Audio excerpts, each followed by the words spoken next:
Welcome to the Jamal Thomas Morning Show. My name is Jamal Thomas. This is indeed my show. And as I often say, it's our show because I can't necessarily have the show without all of you joining me to do so.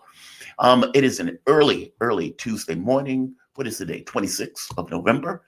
I am glad that y'all can join me on this morning.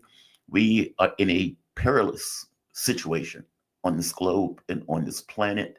And I have tried to make this clear, at the very least as clear as I possibly can, that we are whistling past the graveyard. And the country itself doesn't necessarily seem to accommodate the condition that we are in.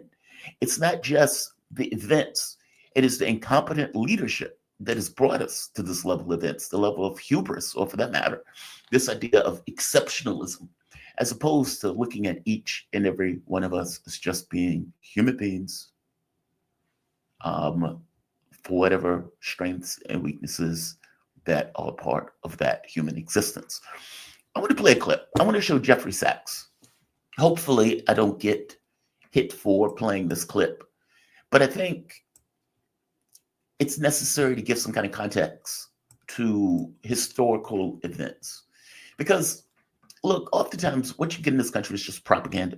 The objective is we want people to believe certain things, and if you give them an honest assessment of those things, they may come to a conclusion that is different than the conclusion that the elites or leadership want them to have. So oftentimes reality is suppressed unless you go out and look for that particular reality. And even when you go out looking for that reality, you are looking for it at a context that often you are given from the leaders of that country that, again, want to push people in a particular point of view or in a particular direction.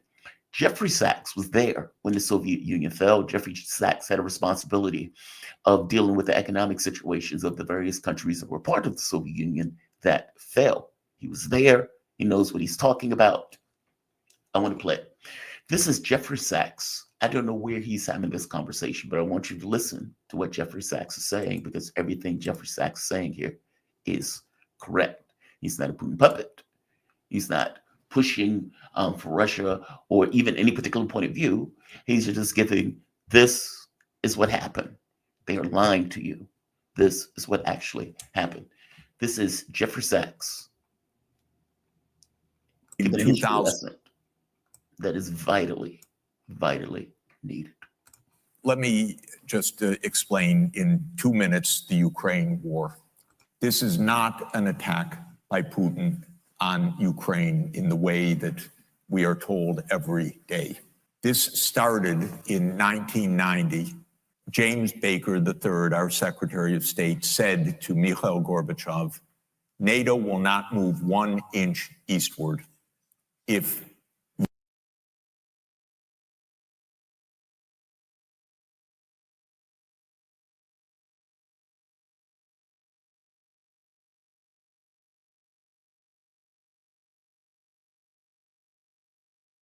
the so-called neocons took power.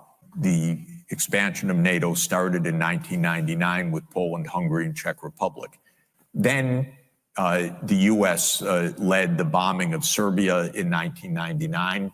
That was a use of NATO to bomb a European capital, Belgrade, 78 straight days to break the country apart.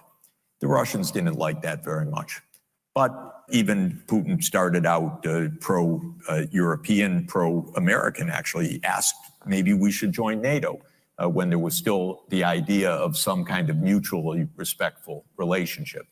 9/11 came, then came Afghanistan, and the Russians said, yeah, we'll support you. We understand to root out terror.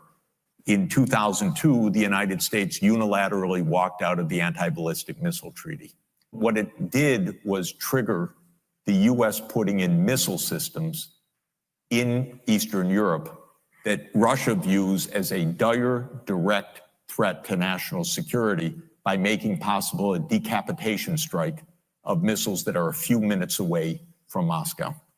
In 2004-05, we engaged in a soft regime change operation in Ukraine, the so-called first color revolution. But in 2009, Yanukovych won the election, and he became president in 2010 on the basis of neutrality for Ukraine.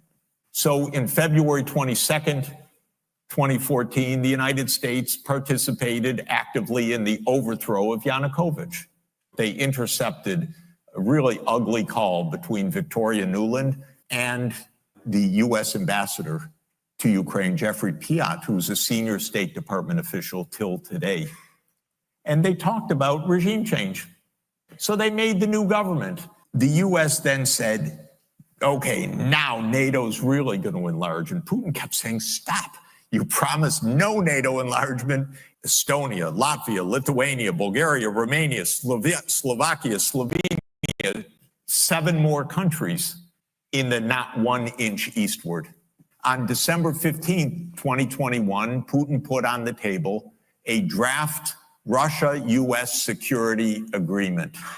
The basis of it is no NATO enlargement. The special military operation started, and 5 days later, Zelensky says, okay, neutrality. And then the United States and Britain said, no way. You guys fight on.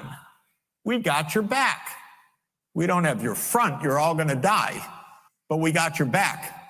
That's 600,000 deaths now of Ukrainians since Boris Johnson flew to Kyiv to tell them to be brave. Absolutely ghastly. We have to understand we're not dealing with, as we're told every day, with this madman like Hitler. This is complete bogus, fake history that is a purely PR narrative of the U.S. government. We're playing games here. So, God forbid a nuclear power comes at us. I don't know what's going to happen. But we came at them.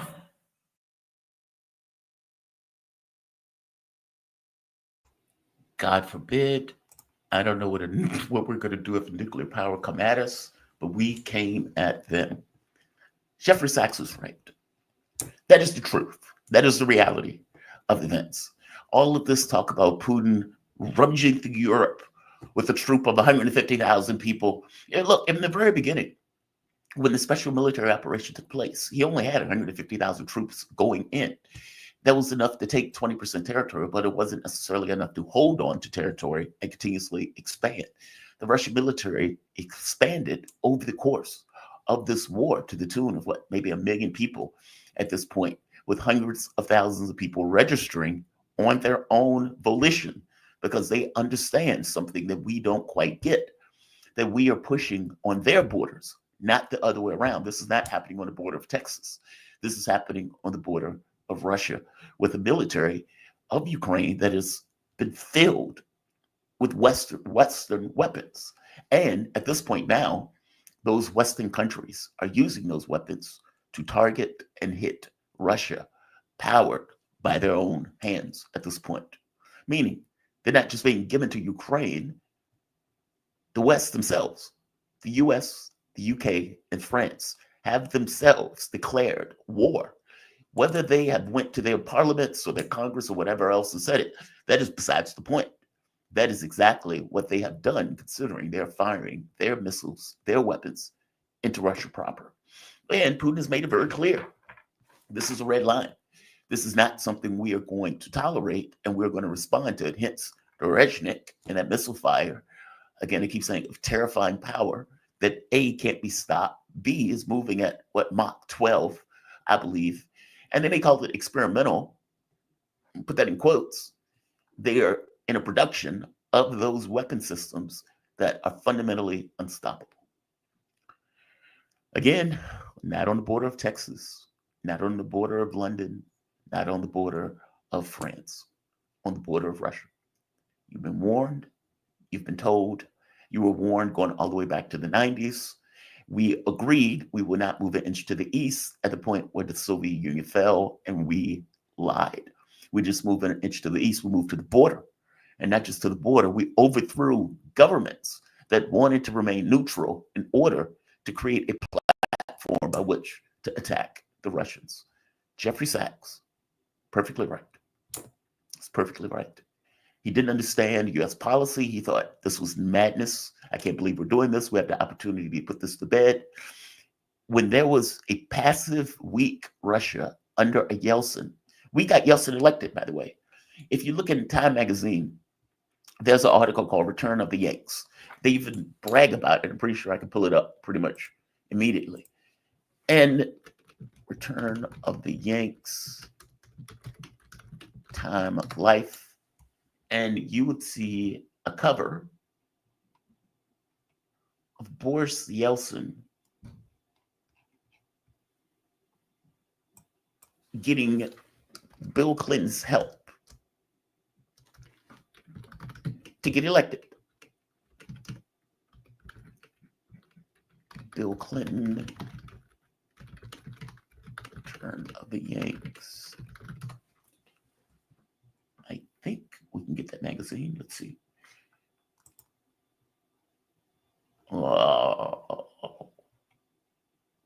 There we are. I'm sorry, Yanks to the Rescue is the name of it.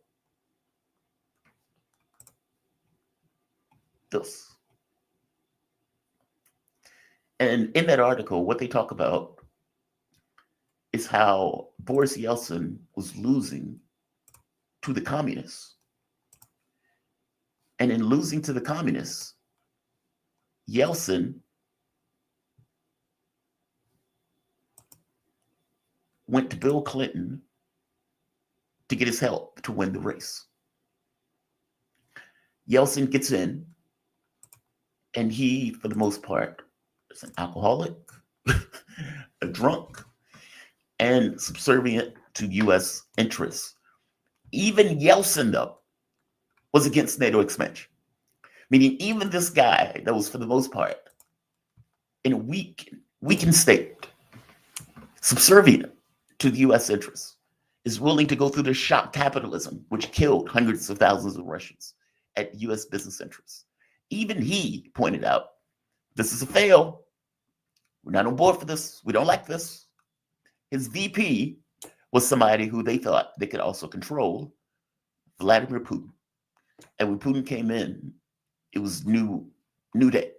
Basically, he wasn't necessarily going for this NATO expansion in the way that they wanted to do it, ending up in conflicts in Georgia, and now ending up in a conflict on their border in Ukraine.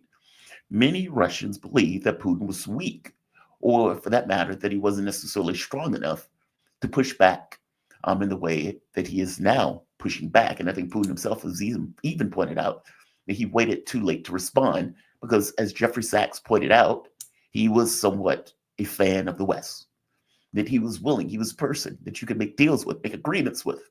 But if you're getting to the point where you're talking about overthrowing this government, that's going to be a fail. And we will take aggressive action in the same light, just like he is taken right now. The problem that we are confronting, though, is that the Western leaders cannot give up this idea of hegemony. And in their mind, they think either he's bluffing, or B, to lose in Ukraine is effectively to lose legitimacy as being the hegemon across the globe. Now, I will tell you this, there is nothing, God made no proclamation that the West must control the world. And the idea that we would say either we control it or we would bring it to an end is outrageous. But that is the argument that we are effectively making.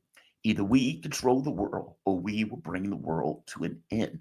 Right now, you have the situation where they are talking about putting troops in Ukraine, Le Monde, the UK, and France. And usually when you say UK or French troops, you use it as a punchline because, it's kind of funny. But it's not funny in this context because whether it's 5 soldiers and a dog, at the end of the day, you're invading a war zone. And they would use that as a tripwire because those people will be killed every bit as much as the Ukrainians have been killed to the tune of hundreds of thousands. I believe Sachs said 600,000. That sounds about right. The numbers that they are given in the Western media is farcical. 50,000 Ukrainian dead troops is 10 times that amount has been killed You might get 100,000 Russians that have been killed in this conflict. Either way you look at it, the idea that they're going to use French and British troops as a tripwire to get involved into the war is again outrageous. They are talking about ending the world for Ukraine. And as I keep pointing out, it's not really about Ukraine. It's about this idea of Western hegemony, this notion of NATO expansion and this continued NATO expansion. They can't deal with the fact that there are rising powers in this world with Russia and China. And those rising powers are going to take a back seat to Western interests that, honestly, if you look at Europe, is devolving and devolving rapidly. Even, I would argue, that the US's inability to overthrow the government of Syria, or for that matter, the inability to win this conflict in Ukraine, short of going to nuclear war, is evidence of that degradation. They don't seem to want to accept it. Then you get people like Bauer, NATO Military Committee Chair Ron Bauer, who is talking about strikes on Russia. This article is laughable, but the part of it that's not laughable is he's effectively saying, yeah, we need to be ready to attack Russia if indeed they strike a NATO target. What he is fundamentally ignoring is that any strike by Russia on a NATO target is a retaliation, not a first strike. The first strike is the US, France, Britain attacking Russia. Let's be very clear. This is not happening on Paris. This is not happening in London. This is not happening in Texas. This is happening in Russia. Right now, the Ukraine invaded Kursk. Okay, fair enough. It's a war. Is what it is. I know Russia has been hollering about this, but at the end of the day, the special military operation did invade Ukraine. Call it what it is. It's an invasion. It's a war. So this idea that you're going to take umbrage and outrage that they've attacked Kursk, yeah, okay, fair enough. You can do that. It's a war. The problem comes in when Europe or the US are firing weapons into Russia. I hope you understand the difference. One is a war between a civil war that Russia got involved in, that Ukraine and Russia are having. Okay. Ukraine invades Russia in the Kursk region. It was stupid. Fair enough. But it's a war. The moment, though, that you get France, the UK, and the United States chiming in order to also fire shots at Russia, okay, well, now you're a part of this. You yourselves are doing this. This isn't Ukraine. This is you. You are doing this. And because you're doing this, you're fair game. Bauer is sitting here acting like, well, we were just sitting here doing nothing, and Russia just attacked us for no reason. Okay, you're out of your goddamn mind. You are attacking them first, which is the point I'm trying to make. Bauer is like, we need to be prepared. He says a lot of ridiculous things, though. He's like, the Russian military is weaker today than it was when this started. Really? Really? They started with 150,000 people, and they couldn't control the territory, and now they're up to nearly 1 million men, and they are releasing weapon systems that are ungodly in regards to the destructive capacity. But in your mind, well, they're weaker today than they were. It puts me in the mind of Hitler, where Hitler is like, we could kick over the Soviet Union and they'll collapse in no time. That same level of whacked out ideology is the same ideology that is controlling and pushing these people today to bring us to the brink of the end of the world. Joe Biden, Bauer, and these people are effectively saying it is okay. We are prepared to end the world for Ukraine. How does that make you feel? Are you settled by that, considering what Jeffrey Sachs just said and what I've been trying to push from the very beginning, that this is a calamity that didn't need to happen? Meaning the idea that we've decided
There we are. Doing a restart. Apparently, it fell apart. I see what's going on. Every so often, when a guest comes on, there's a breakdown. All right. Nevertheless, we're here. We're going to continue to do news. I'm joined with my guest, Andrii Telizhenko. Andrii, man, welcome to the show. I am going to give you an intro. Give me 1 second. The system apparently collapsed when you joined. That's not your fault. That is the system's fault. It does that every random blue moon. But let me give you an intro. Andrii Telizhenko. He is a Ukrainian whistleblower, a former diplomat. Andrii, man, thank you for joining me. How you doing this morning? Good morning, Jamar. Good morning, everybody. Great to see you again, and feeling well. A lot of news is always happening, craziness around the world, and we're trying to understand what is happening there, because I myself sometimes sit down and just say, when is this going to end? When are we going to get back to some reality, normal reality, where there's going to be peace and no evil around, no craziness? But it seems it's never going to end. Man, this is terrifying. Like, I feel like, and it's more terrifying than the Cuban Missile Crisis. Like, during the Cuban Missile Crisis, there was a respect between the Soviet Union and the US, meaning even though they were at each other's throats, and even though you might have had this kind of clandestine activity in various countries, there was respect. There was this understanding that the world could end, and they was engaged around that thing of, okay, this could end the world, so we need to deal with this with a certain level of respect and credibility that it demands. I don't see that today. They don't, and I don't like the idea that you have somebody like Joe Biden, who is not even mentally, cognitively fit enough to run in a race, and yet apparently he still has his finger on the nuclear button, is rather astonishing to me. Keir Starmer has just had a petition to recall him in Britain, where in 24 hours, over 2 million people signed a petition to recall Keir Starmer. He is basically saying he is willing to end the world and end Britain. Macron, who in no way even has a governing majority, has lost 3 elections back to back to back, has still come out saying we are going to put troops, or are considering putting troops in Ukraine. These people are deranged. And if we let them, they will end the world. I find this to be astonishing. One point I want to make here, and I want to get your take on this. The Economist has pointed out that at this point, even the majority of Ukrainian soldiers want this to come to an end. Even the majority of Ukrainians, for the first time in Gallup polling, I think it's like 52%, want this conflict to come to an end. And yet, you have Starmer, Biden, and Macron escalating a conflict that Ukrainians themselves want to come to an end. And so, as I've asked this question before, okay, well, what is this about? If Ukraine itself is saying, yeah, we want this to come to an end, and these guys are like, no, we need to escalate, even to the point of ending the world, then I have to say this is not really about Ukraine. Give me your take on this. I mean, what is the political climate in Ukraine right now? Because it's unclear to me. What's going on? It was never about Ukraine. It was about Russia. Russia, Russia, Russia. Resources. There's some charts around online featuring how much Russia has wealth in its soil, in its land. $75 trillion worth of resources. That is what it's all about. It was never about Ukraine. Ukraine elites sold out to the deep state. Biden's not controlling the world. Macron or nobody else. All these Western so-called elites, they're being controlled by somebody. The deep state, BlackRock, Obama's, Hillary's, the Clintons, and like whatever you call them. They have names, Soros, and there's more. But they're not controlled. They're not independent. They're fully controlled. And Ukraine is also not sovereign. The government in Ukraine, which is prolonged, long overdue by the Constitution, is also leading this to World War III. Ukrainians don't want to fight. They understood. Now they understood after what is happening, how much lives are being lost. I'm talking to people on the ground in Ukraine almost every day. I had to flee Ukraine because my life was in danger, because the government at that time, Zelensky and Yermak, wanted to kill me. And I left Ukraine, and now I can talk about the truth. But people in Ukraine are afraid to speak out. It's only 52% of the ones who said the truth, who spoke out. But there's more, I can tell you that. There's more than 52% who want a peace. It's 60, 70%. We spoke about this before on your shows. And I can tell you, Ukrainians are understanding they were used in all this. Yes, there's 20% of radicals, neo-Nazi, fascists, whatever you call them. They want to fight. They're being paid to fight against Russia. But most of the men in Ukraine, the military, right now, they're not being paid anything. You know how much is the military getting paid after he gets amputated his legs and arms? In Ukraine, the soldier, $35 a month. That's a salary. Russians are getting paid $2,500 a month, $8,000 a signing contract. Ukrainians are not getting paid nothing. The money which is being sent to Ukraine is being laundered and sent back to the West. This is what this war is all about. They want to continue it just to make the money itself. They couldn't get Russia. The first objective was of the war to get the Russian resources, what I talked about at the beginning, $75 trillion worth. They couldn't get it. Now they're trying to make their money's worth of the investment and trying to launder everything they can to make at least get everything out of what they invested the last 10 or 30 years into Ukraine. So this is what it's all about, to get Europe, to break down Europe and put it on gas. And then maybe something will happen in Russia. They will say it was their victory, and they will go in and try to dismantle Russia in 30 different countries and then take over them and take their resources. So this is what it's all about. Ukrainians understood this. They understood this when Oreshnik, when the nuclear missile almost got shot over Ukraine. They saw the capacity of Russian military. They cannot fight it. Let me ask you this. When Zelensky got elected, he got elected on a peace ticket. I mean, he effectively said, look, I'm going to end the conflict. I'm going to end hostilities with Russia. We're not going to go after the Russian language and all of this stuff. And then when he gets elected, he does a 180 and continues Poroshenko's policies, even the war, like going after the ethnic Russian Ukrainians. Why the switch? Why? Like, how did he go from, I'm going to win an election from the coup government, and I'm going to change this over into bringing down hostilities with Russia, into, okay, now I'm escalating the war, to what the West at this point says he sounds messianic and delusional in continuing this war effort? How did that change? What happened? He went to the West. He went to London. And in June of 2019, June of 2019, he sold out. He sold out, and he knew that he's going to fight this war. Russia warned everybody. They begged everybody. Signed the Minsk agreements. You can have Donbass as an autonomy. Forget about Crimea, and then you'll have peace. There's no civil war in Donbass. We will not go and get their army in there. Everything will be peaceful, because then we will have to protect our people if you don't. Nobody signed the Minsk Accords. They said, even though everybody signed them, but they were ratified in the United Nations, but the government in Ukraine never acknowledged them and never worked on them, even though they lied to everybody that they did. Then to December 21, Russia says Ukraine is going to join NATO. Don't let them join NATO. That's the end. That's the red line. Please sign a document from the West. Nobody's going to join NATO. We're going to continue our lives, and we're going to end this conflict and try to resolve under the Minsk Accords. No, the West again said no. And Zelensky said no, because he was controlled by the West, even though he could have stopped this. And then comes February 2022, the special operation in Ukraine, the Russian military comes in,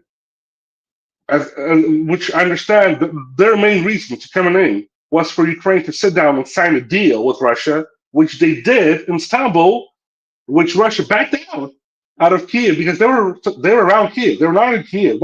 Any soldiers were not in Kiev, but they were around Kiev. They backed out. And Zelensky signed that deal. They signed it. His representative, the head of the fraction in the parliament of Zelensky, signed that deal with the support of Zelensky, because he gave him a green light. Then Johnson comes in and said, no, that deal is bad. You have to continue to fight this war. But the Russians already backed out, so they wanted peace. But no, the West pushed it. They pushed Ukrainians into this. The propaganda in Ukraine was so terrible, so crazy, that the children on the streets were shouting out swear words against Russia, they were going to kill Russians, and Really? the children were involved in this. This is how bad it became. Then they went after the church. Then they went after everybody who was for peace.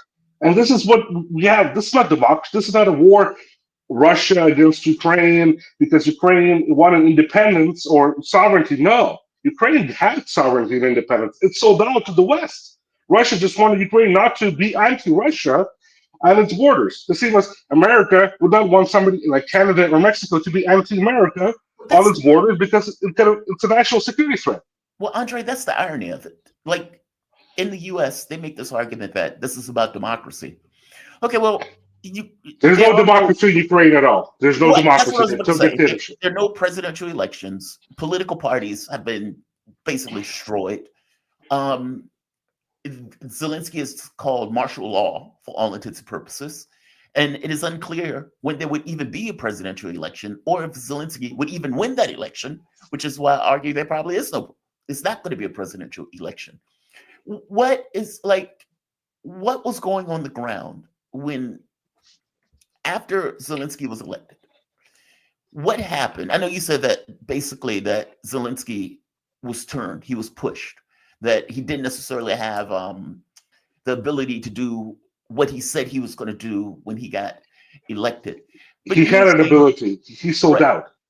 Right. You're saying that the propaganda was so intense on the ground that kids were swearing at Russians on the ground. So what? This was ads. This was political rhetoric. I would imagine people like Victoria Nuland got into play.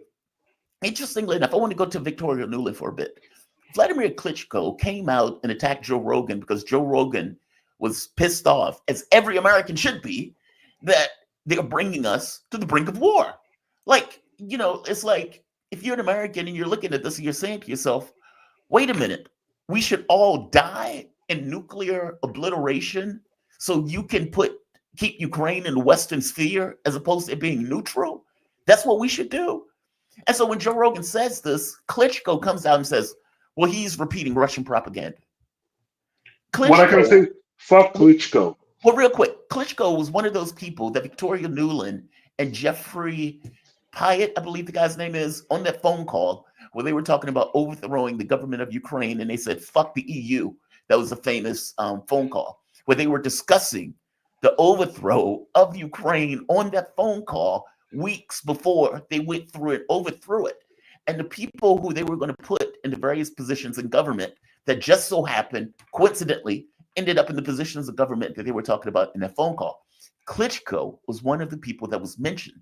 And there's video of Klitschko talking with Victoria Nuland, and she's handing out cookies to the people overthrowing the government. Just astonishing stuff. What was Klitschko's role in all of this? What I can say again, and I will continue to say, fuck Klitschko. Sorry for my language, but I cannot say more. That guy who came out, Klitschko, that's the brother of the mayor of Klitschko, who then went to the government. But it doesn't matter. Where is he? Why is he not fighting? He's a big, strong boxer.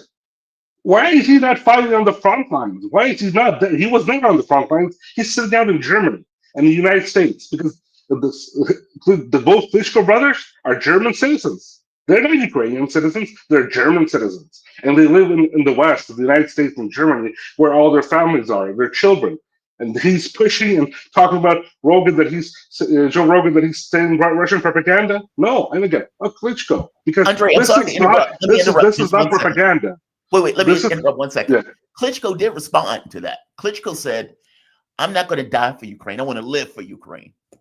Basically, I don't want to be on the front lines. I don't want a gun in my hand and going out to kill Russians.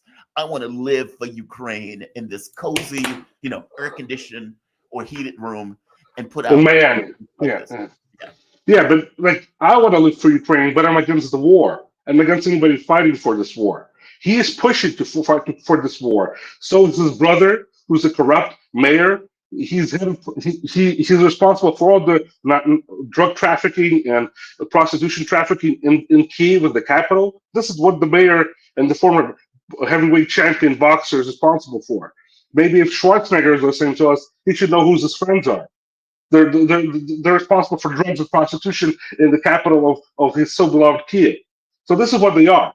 So again, Joe Rogan said the right thing, and I believe so that everybody who's supporting Joe Rogan and everybody who wants to support peace, they don't support people like Klitschko because they should have stop this war. They did nothing to stop this war. They wanted this war because they're making money on this. Nuland, Klitschko was involved from the beginning. He was supposed to be the president. They were pushing him in 2012 for up to the position of the next president of Ukraine. Then, because of his boxing career, he got hit in the head 300 times so bad, the guy could not put two sentences together. The younger brother can speak more openly. Yeah, he didn't get hit so much, but the older brother, who's the mayor, got hit so many times. I spoke to him. I know Klitschko. He's sorry, but when you tell a joke, he laughs after 5 minutes only after you tell the joke. So the guy doesn't understand what he's doing. So they needed these people like Klitschko to be controlled. So is Zelensky. They're controlled easily by the West. They needed those people in the government so they could push them. They're puppets for them. That's why they were pushing. Nuland was pushing him. Nuland doing her dirty work in Ukraine on the ground. I was there. I was during that coup on Maidan. Unfortunately, I was responsible for that. I was young. I thought that when Ukraine had a different path. But then when I grew older and worked in the government, saw what the reality was, I backed out and started fighting and continued this fight for the last 8 years. Go and into what that they're doing in Ukraine. You said you were part of it, and you said you Unfortunately, were part. yes. You could basically you were there, seeing the mechanics of it as it was unfolding. The overthrow. I was responsible for all the international coordination work for Maidan at that time. The work with the U.S. Embassy. Jeffrey Pide was on my speed dial. I was there to come out on the Maidan and I would come out. Jeffrey Pide would come in. That was the signal. It was secure for him to come into the Maidan and check what was happening there. Especially there were a couple of buildings who were taken over by the protesters. They were making cocktail Molotovs there. The radical groups were responsible for doing that, and they were throwing them at the police. Jeffrey Pide would come in and inspect everything, say everything's good, and they would basically do it by the book. He would give orders around. Nuland would give orders around what to do. She would swear at the president of Ukraine. I met with Nuland right when she was in Kiev, and she swore so much on the president and so many F words on Yanukovych, who was officially elected and legal president of Ukraine. Why doesn't she swear at Zelensky today? She should come out and swear at him. He's an illegal president by the constitution of our country, which they say respect. Nobody respects Ukraine anymore at all. Ukraine was used as a rag for their dirty work, and they continue to use it, but it's already being destroyed so much. And the people want peace. That's what the people spoke out already. People, can you imagine, so much threats, so much propaganda, but these people, anyway, spoke out. And I can tell you, the 52% is 62 or even 72% who want peace in Ukraine. So that's the result. 6 million fled to Europe. 6 million fled to Russia. Yeah. To Russia, and they're being much safer there than in Ukraine. That is what everybody has to understand. That this war is not against Russia and Ukraine. This war is against America, NATO, the West, the deep state. Not America as the people. The people in America are great people. I live in the United States, and I have full respect for the people. But the deep state, which destroyed America. That's why we see the results of the election today, the change of government, and hopefully maybe some stability. I hope so. It's a big chance, but I don't know if it will happen. But I'm just praying. And Russia, which the deep state of Russia trying to make a war, and we are all in between. That's what we have to stop. Let me ask you this. So this happened under the Obama administration. Joe Biden was vice president. Of course, Nuland, Clinton, all of these people were part of the Obama administration. How did the Democratic Party, how were they involved in this? Because I remember during the election, especially the Hillary Clinton election, they were trying to get dirt on Trump. And they ended up getting dirt on Manafort and his actions that were taking place in Ukraine, with the idea of using that to create this kind of congressional investigation to dirty up Trump before the 2016 election. All of this was happening, of course, around the coup time period. How did the Democratic Party, how were they involved in I guess the overthrow, but B, trying to use Ukraine as a way to take Trump down in 2016? They used the coup in Ukraine to take over Ukraine. The Democrats, the deep state. That's for sure. Susan Rice, Obama, Biden, they all knew what they were doing. Nuland, And they took over Ukraine. Ukraine basically went under them. The elites which they put in were fully controlled by the West. They were all engaged with the Democratic Party, USAID funds, Med funds, NDI, IRY, you name it. All the money laundering that was going through Ukraine was used to be a money laundering machine, and they were put into the West. That's one thing. Second of all, Ukraine was used as a hub for the deep state and the West to fight political wars and have overthrow of governments in former Soviet countries like the Baltics. They had they worked with the opposition from Ukraine, and then in the Baltics, then in Moldova. They basically, the hub for the opposition for Moldova was in Ukraine. The hub for the Kazakhstan opposition was in Ukraine. For Kyrgyzstan, they were all sitting in Kiev, and they were all being saved because they were protected by the West. And Kiev was basically the new Western Berlin, if you can call it. And that was very popular after the coup. All the diplomats I spoke to, they would call Kiev the new Western Berlin. And we're fighting here against Russia, etc., all that nonsense. And they actually believed in that. And then what the Democrats did in the 16-17 election, the presidential election when Trump won, I was working in the Ukrainian embassy in Washington at the time. Mm-hmm. And I was approached by one of the DNC workers, Alexandra Chalupa, that's her name, and she asked me to get dirt on one of the presidential candidates, and at that time, Donald Trump. And we met. I said no. Then I went to our ambassador, Charlie, at that time. Charlie, he said he should obey her orders and basically do what the Chalupa lady tells you. And I was like, this is irresponsible because we're going to play a game only. We cannot play this game because we're going to play a game only on one side. We have to be an embassy. We're diplomats. We have to work with two sides. Right. We can help, advise, maybe on some things, but we cannot intervene in elections. So I was working at the time very closely also with the National Security Council, the White House administration, Liz Zentos. I met Eric Shemanella during the time. I was in the White House a couple of times during the January meeting where the prosecutors from Ukraine were meeting with the National Security Council and the Biden administration, talking about Paul Manafort and the Black Ledger. Right. I was there. I went on Fox News on Laura Ingraham's show a couple of years ago, my statement, and also I gave us. It was all investigated by the Federal Election Commission, where I gave a sworn statement to the FEC. And after I got sanctioned, they closed down that investigation. They closed down basically. They had no problems with my sworn statement because everything that went. In Washington, I was questioned by the Federal Election Commission. I was questioned by the U.S. authorities, and they had no problems with my testimony. They only had a problem after I got sanctioned by the United States government illegally, falsely, by the deep state, by Pompeo, to undermine Trump.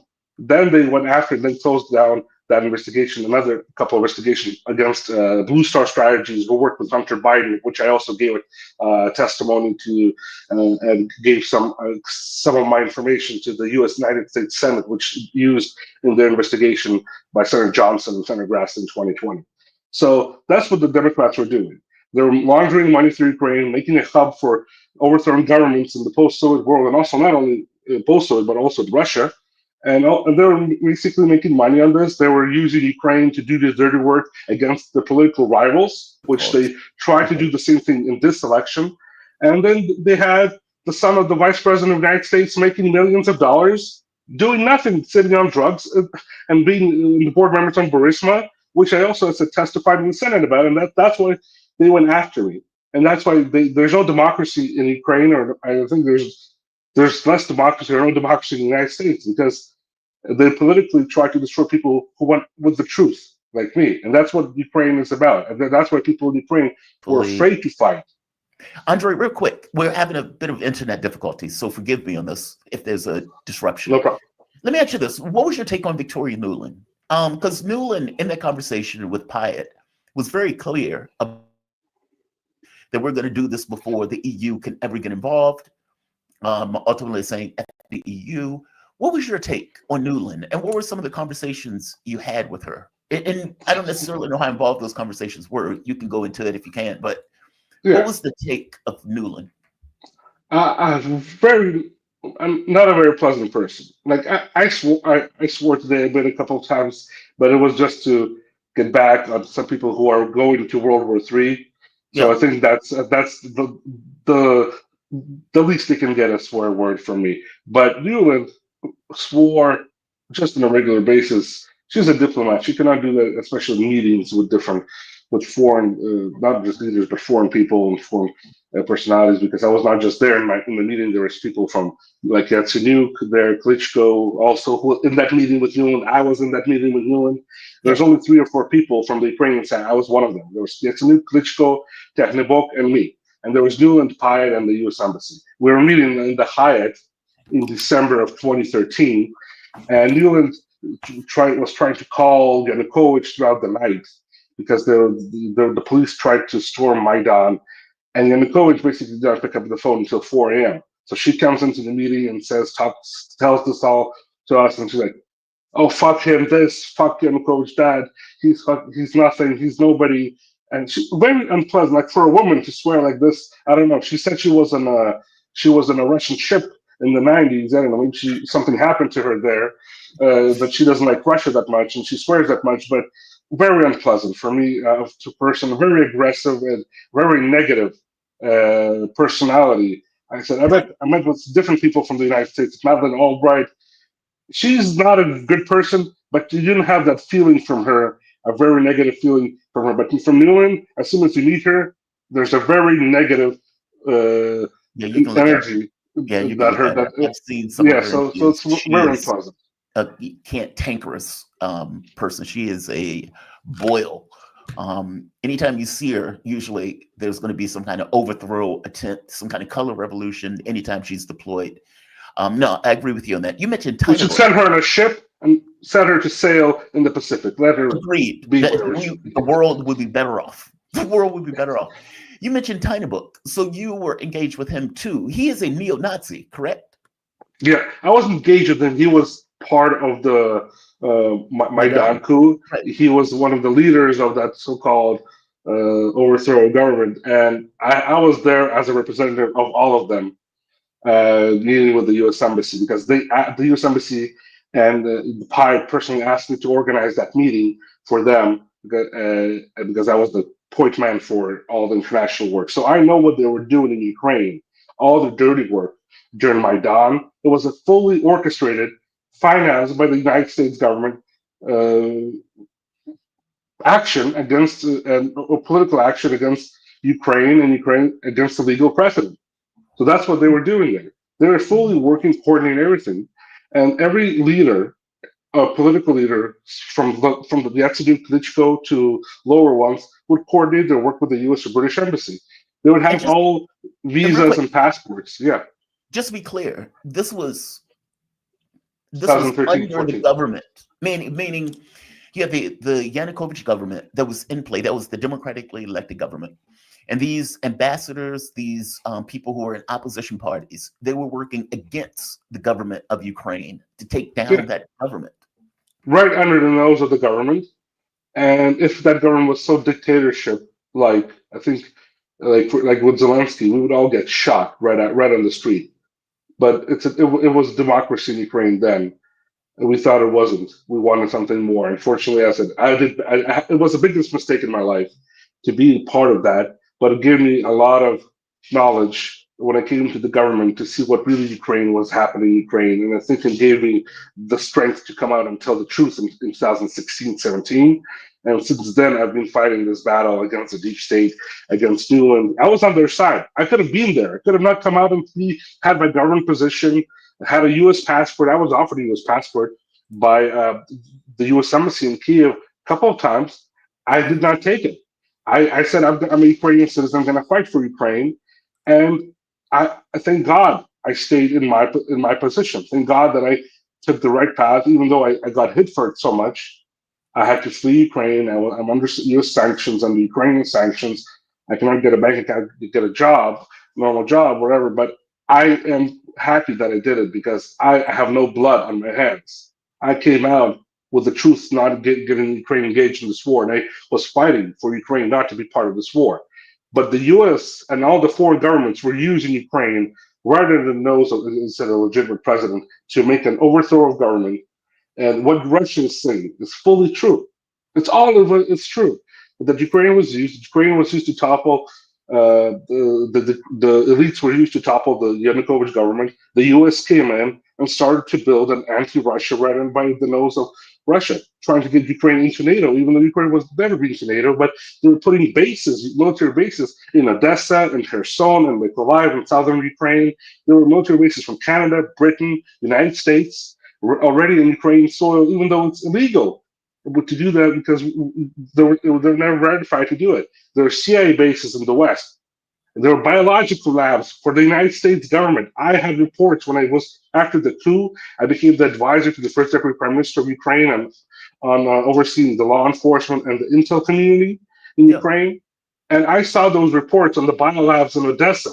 One of the most crazy biolabs I ever saw in that report, because there was more than 1,000 birds in that region, which when they are migrating, and they're taking all those biomaterial from them and making it into a weapon. All those biomaterial from 1,000 different birds from around the globe, which they have all those diseases which they're carrying, and they're basically taking them and putting them into a laboratory and making a chemical weapon against our humanity. This is what the U.S. is doing on Ukrainian soil. And when people are saying it's a conspiracy theory, no, it's not. It's not a conspiracy theory. And that's what the United States was doing in using Ukraine from the beginning. Then came the political. Yesterday, I believe, of Nuland talking about the biolabs. Marco Rubio asked her about. It says, "Hey, the Russians are talking about biolabs in Ukraine," and Nuland was like, "Yeah, we need to get that stuff out of there because of so and so." And Rubio even pointed out, he says, "But if anybody mentioned the stuff, that's Russian propaganda, right?" She says, "Yes, that is totally Russian propaganda," despite the fact that she had just admitted to the labs being there and admitting to trying to get that stuff out of those labs. I have no idea what is in those labs, but she is the one that mentioned that they were there. So I just told you what was in one of them. There was more than a dozen of them, but I think was one of the crazy ones, which I saw information on 2014. That was in 2014. That's the lab that that was doing. What it was doing today, I don't know. I know that from my information, some of them are still there and still controlled by the United States. And unfortunately, this is what this war is about: proxy war. And as I said, Joe Rogan again was right to call them out on this. Before I let you go, because we're coming to the hour, we have about 5 minutes, give or take. What do you think Trump is going to do? Like, do you think Russia is saying that they don't necessarily believe Trump is going to end the war, or at the very least, they don't believe he's going to have the leeway, the flexibility to end the war, even though Trump has said pretty clearly, the idea that this is a nuclear war is problematic. We need to bring down hostilities. What is your hope that Trump does, and what do you believe he's going to do? And those are two different questions. Meaning, what do you believe he's going to do when he comes into office, but what do you want him to do when he comes in office? And speaking as a representative of Ukraine, for the most part, you're effectively saying this war needs to stop. Give me your take. What are your thoughts? I believe that Trump is one of the most independent candidates. This was the most independent candidate who could have done and stopped this war. Mm-hmm. I still believe that he might do something to stop this, or at least put it to an end or a pause, not to escalate it into World War III. That is my take. If he stops it completely in the right way, I think he'll be blessed by everybody around the globe, by real people, normal people, not the elites. But he needs to stop it. He almost got shot twice during this campaign. I know. He needs to understand that he had some sign from God that he needs to be a peacemaker, and not a peacemaker, not just push U.S. interests in this situation, even though I understand he will push U.S. interests. He is a deal maker from the United States. He's a businessman, a U.S. businessman. That's it. But today, this war was started by the West, and he needs to end it from the West. That's my point of view. What he needs to do first, and as I said, I think he can stop it. He has all the right abilities to do it. and hopefully the right people to do it. But what he needs to do to really stop it, he needs to, the first action, to talk about not first the U.S. interest, but the interest of people on the ground, not getting them killed more and more, because over 1 million deaths from the Ukrainian side, the Ukrainian military lost over 1 million soldiers already, which is a terrible situation. Russia is also losing hundreds, thousands of soldiers on their side. But this has to stop from a people point of view. That's one thing. He needs to talk about it, not a U.S. president, but a person who wants peace. He cannot just call Putin and from an aggressive or U.S. standpoint of view said, I'm the president of the United States, you have to stop it. No, the United States has no capability of doing it at this point today. It has a $36 trillion debt. They cannot just call up and say we want somebody to stop a war right away on our terms. No, it has to be on terms of peace, which the United States started this war. They need to take out all their foreign intel out of Ukraine. CIA, NSA, military intelligence, whatever. There's 60 intel groups in the United States. All of them are working in Ukraine. Get them out of there right away. As soon as he becomes president, he appoints all of his cabinet members. Get all those intel groups out. Get all those foreign advisors who are on the Ukrainian soil today illegally. Get them out of Ukraine. Get all the foreign troops who are working, also fighting under Zelensky's side. Get them out of Ukraine, and then start peace negotiations. Then Ukraine will also have a possibility to be a neutral state and talk about peace. Only leave the U.S. embassy there and the diplomatic corps from abroad, whatever. That's official. Everything Yeah, unofficial. the diplomacy part. I take issue with the war part. Like from my point of view, this is a catastrophe. Like you're like, we're talking about hundreds of thousands of people dead purely because the U.S. decides that it wants to bring Ukraine into its orbit, as opposed to Ukraine being an independent state. And when I say independent state, it was the Yanukovych government, whatever anybody thinks of it, was elected by the East and the West, meaning Eastern ethnic Russian Ukrainians in the East and Ukrainians in the West. It was a government that was decided upon. And when you get this overthrow, it means the legitimate government of the country had fallen. And, Yeah. you know, when people talk about January 6th here in the United States, they don't talk about it as a potential revolution. They talk about it as a potential coup. And it's amazing to me that it's like, okay, so you recognize what was taking place in January 6th as a potential coup, but you don't recognize the Maidan coup as a coup. You call it a revolution of dignity. It's astonishing to me, like this disconnect between something that happens to us versus something that is happening to somebody else. One last point. You mentioned Donald Trump nearly being shot. So do you believe that, where do you believe that nearly came from, that assassination attempt? Are you saying that you think, let me try to explain this. You bring it up in the context of Trump ending the war. Do you think they were trying to kill him to prevent him from that potential of ending the war?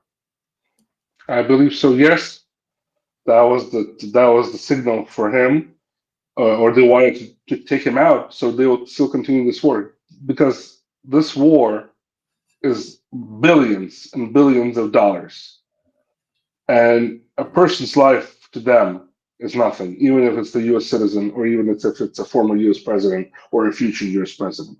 We saw what they did to Kennedy. We just had the anniversary of his death a couple of days ago. Throughout U.S. history, the U.S. presidents could have were gone after and killed. Some of them went on their own, like Nixon understood that he could have his next thing would have, they could have shot him also if he would not leave on his own. So here I think Trump, they wanted to kill him because they want him to continue this war, because they understood that he would win this election, and they could not falsify it as they did in 2020, because there was too many people for him in this election. That's what I believe. So I'm not trying to be on somebody's side, but I do support President Trump in this situation. I will support him until he will try to stop this war. If he will not, I will have a different point of view. But right now, there's still a hope that he can do it. And as I said, for him to, before he even makes a phone call to President Putin, he needs to get all the U.S. intel groups out of Ukraine. He needs to get all the foreign advisors out of Ukraine. Only leave the U.S. embassy. Leave Ukraine alone from the U.S. hands, Take your U.S. hands out of the Ukrainian throat, and then it will be easier to negotiate with Russia. You will save millions of lives, and then focus on something else. As a Ukrainian, I'm asking to leave Ukraine alone to the United States. Do not touch us. I deeply appreciate your point of view.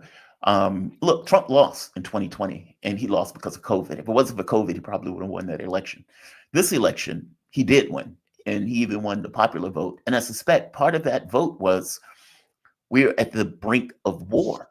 Like, we're at the brink and the threshold of nuclear war, and we need to stop. And we'll see what Trump does. I mean, look, it seems that Joe Biden is trying to escalate before Donald Trump gets in office and to get us into something before Trump gets in. And I suspect that Biden is probably also unclear on what Trump is going to do, but he knows that Trump ran on this notion of we're going to end the war, we're going to end the war. I mean, hell, even RFK Jr. and Trump Jr. ends up writing an editorial expectably saying we need to end this war. So from your mouth to God's ears, but we'll see. Man, thank you for this. I really appreciate you joining me on this. I'm going to bring you back to extend this conversation, because I got to be honest, it's something that people need to hear. Because what they hear in this country is just overt propaganda from the mainstream media outlets about how the war started, what Putin is trying to do, Ukraine is a democracy, et cetera, et cetera. And as I pointed to before, I care more about what's real. Andrii Telizhenko, he is a Ukrainian whistleblower and former diplomat. Thank you for this, man. I really appreciate it. Thank you, Jamal. I really appreciate it, and hope God bless and all the best to you and your viewers. Have a good one, man. Be safe. All right. Let's get this right. There we are. All right, Andrii Telizhenko, I deeply appreciate him coming on and having a conversation about that and being able to kind of elucidate what is going on. We are in a dangerous spot. I am focused on this for that very specific reason, because it doesn't seem like they're giving us the seriousness that it deserves. You know, it's like we're talking about Taylor Swift and Swifties, missing the point that we are at the brink of war. And this is not a minor or trivial issue. We are at the brink of war. And they are telling us that they're doing all of this for Ukraine. Just astonishing stuff. When you see Keir Starmer, and again, as I point out, you get 2 million Brits calling for him to be recalled. And I'm trying to find the article on it where they are talking about his recall. The number went up over the course of 24 hours to over 2 million people calling for him to be recalled. When you get that number of people effectively saying that guy is a goofball, that guy needs to be pulled, and yet that goofball is the same goofball that is out here saying stuff like this.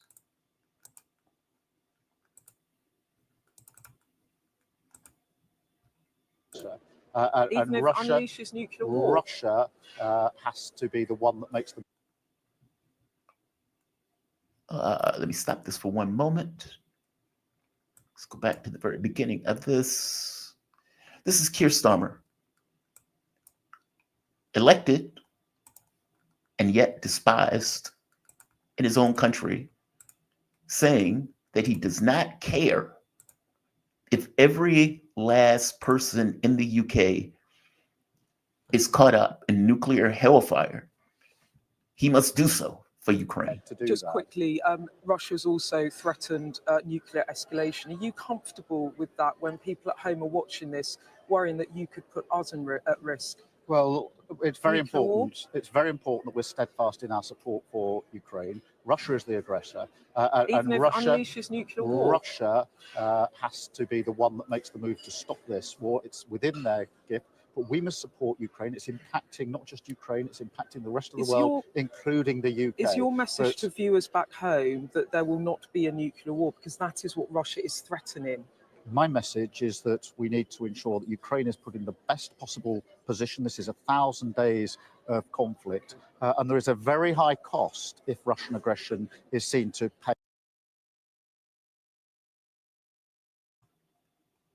He's deranged. That is so deranged. She is pointing to him like, dude, you could end the world if you keep this up. And he's like, there's a very high cost if we let Russia win. Wait a minute. Do you understand what I just told you? The world could end if you keep this up. Well, there's a very high cost if we don't keep it up. Okay, yeah. But you're hefting it against the end of the world. Do you get that? Do you understand that? But there's a high cost if we don't. Okay, what is the high cost if you don't? Meaning, if Keir Starmer is right, that there's a high cost if Russia wins. A high cost to who? High cost to who? Who? Who's the high cost for? Your political future because of the amount that you've staked on this? The U.S. political clout because of what they've staked on this? France's political clout because of what they've staked on this?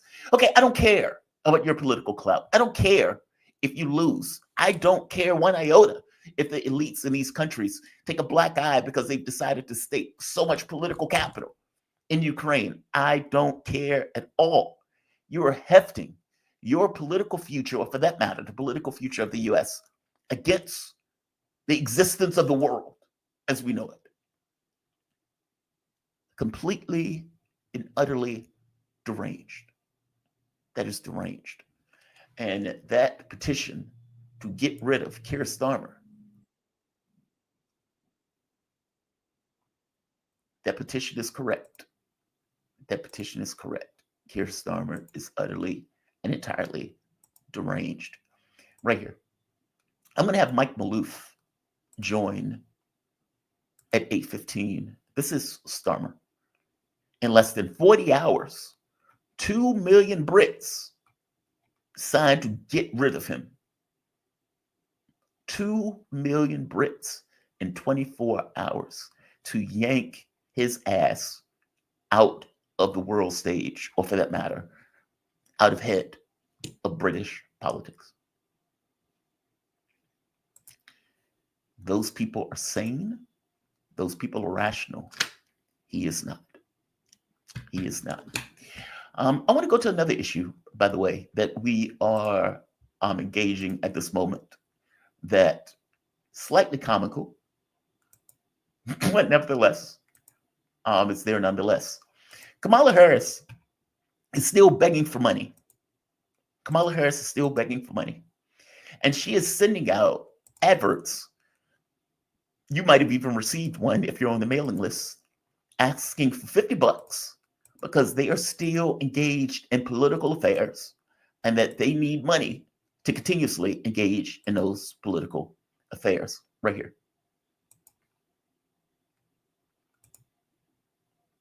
Please give me money.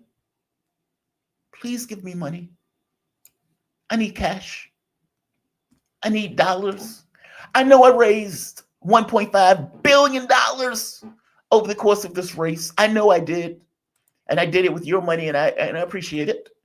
But we need more money, even after losing on a massive effing level. Stephen, that's the person, but imagine it's your name. Bob, Tom, Jamal, Tyrone, Shaniqua, we wanted to check in and give you a short update before this week begins. Over the past few weeks, we have been in states helping finish out recounts and making sure that every vote is counted. But the reality is we need to see another surge of donations to allow us to continue building the foundation of resources needed to hold Trump accountable for the next 4 years. Can we count on you to contribute $50 of your hard-earned money or whatever feels right to you to support the Harris Fight Fund program to make sure we count every vote in these final races and hold Trump accountable?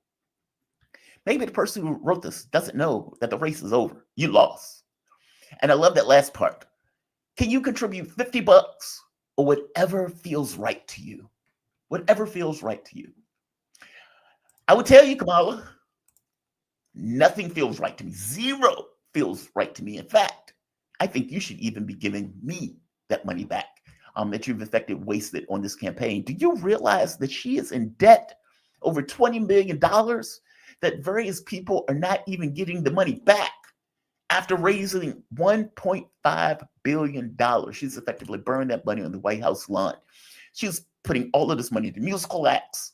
All of those people like Oprah Winfrey, or for that matter, Roland Martin, that did interviews. Those people were paid for those interviews. They were effectively campaign ads that they did not say were campaign ads. It was a money grab. It was a scam.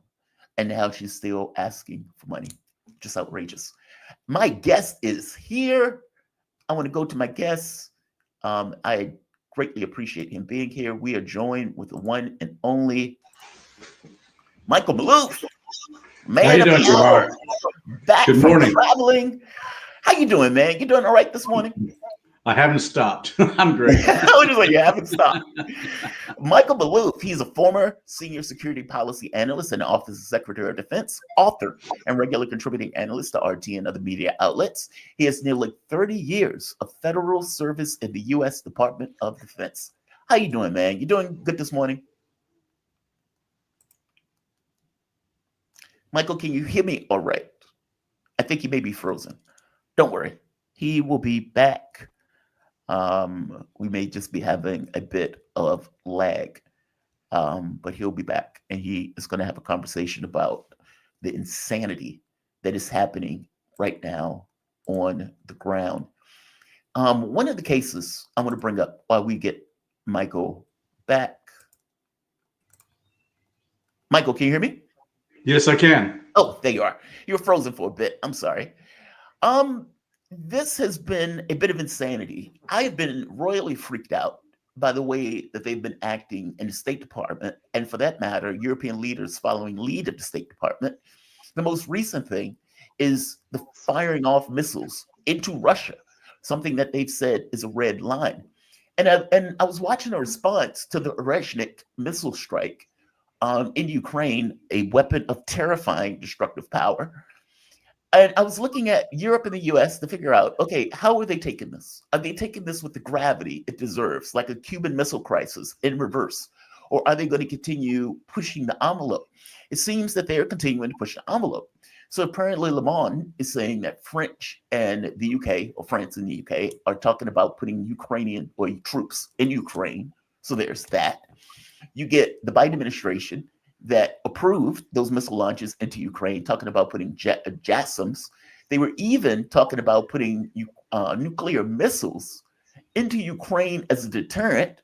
And apparently the Biden administration had legitimate conversations about fast-tracking Ukraine into NATO. These people are insane. Give me your take on this escalation. What do you think is going on in the Biden administration's mind? Do they think that Putin is bluffing, or are they just looking for a war?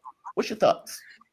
Well, I think they're in desperation because they have seen that their policy of long standing has failed, that they have everything that they have done has led us to a precipice of enlargement of a war. And frankly, Europe stands to lose the most because of the range of the intermediate range ballistic missiles. Very close by, they will have virtually no. They would virtually have no warning time. So if they want to start something, I think Russia will accommodate. They're in that. Russia is in the mood of taking no prisoners at this point. They have really made it very clear that red lines are not only being approached but violated, and they saw what happened back in February of 2022 when that red line was broached, and Putin's not bluffing. Now, I don't think they'll resort to nuclear weapons. I think there will be just an increase. There will be an intensification of missile strikes into Ukraine proper, and any NATO participants inside of Ukraine then become fair game, and they will. And I think there's a holding period here. I think Putin is biding time till Trump is in, and when he has the power and authority to of the office to make decisions. And we're hoping that something tangible can occur. We're working. Some of us are working on efforts to not only bring about this effort toward a peaceful solution, but also to lay the groundwork for a ceasefire negotiation. It's going to be a long shot, but right now we don't see anybody in authority really doing anything of the sort. And let me ask you this though. I mean, I don't necessarily think that they would immediately escalate to nuclear war, but no, it's an escalatory spiral that I'm concerned about, where No. NATO's forces, let's say, lose on the ground. For example, Putin has said, even in his speech, if you are attacking us, you are legitimate targets, meaning Right. France, the UK, or for that matter, the United States. Right. I mean, if they are putting troops in Ukraine, those people are going to be a tripwire. I mean, they're going to scream to high heaven when those troops get killed, because those troops will get killed. I guess my thing is, do they grasp that? It seems that the Biden administration is trying to kind of escalate the conflict in the last 2 months, realizing that the jig is up. But do they believe Putin is bluffing? Do they think that he won't hit European targets? I mean, like, what do you think is going on in their mind at this moment? I mean, because I take him at his word. I think he's serious. This stuff is existential from the Russian point of view. This is happening on their border. And again, Ukraine has been used as a gateway of the West to attack Russia, at the very least on 3 occasions, going back to Napoleon, the First World War, and the Second World War. They are not joking about their borders. Do you think that the Biden administration believes that he is bluffing? Because otherwise, I don't quite get this escalation in that context. Otherwise, I don't think they believe he's bluffing.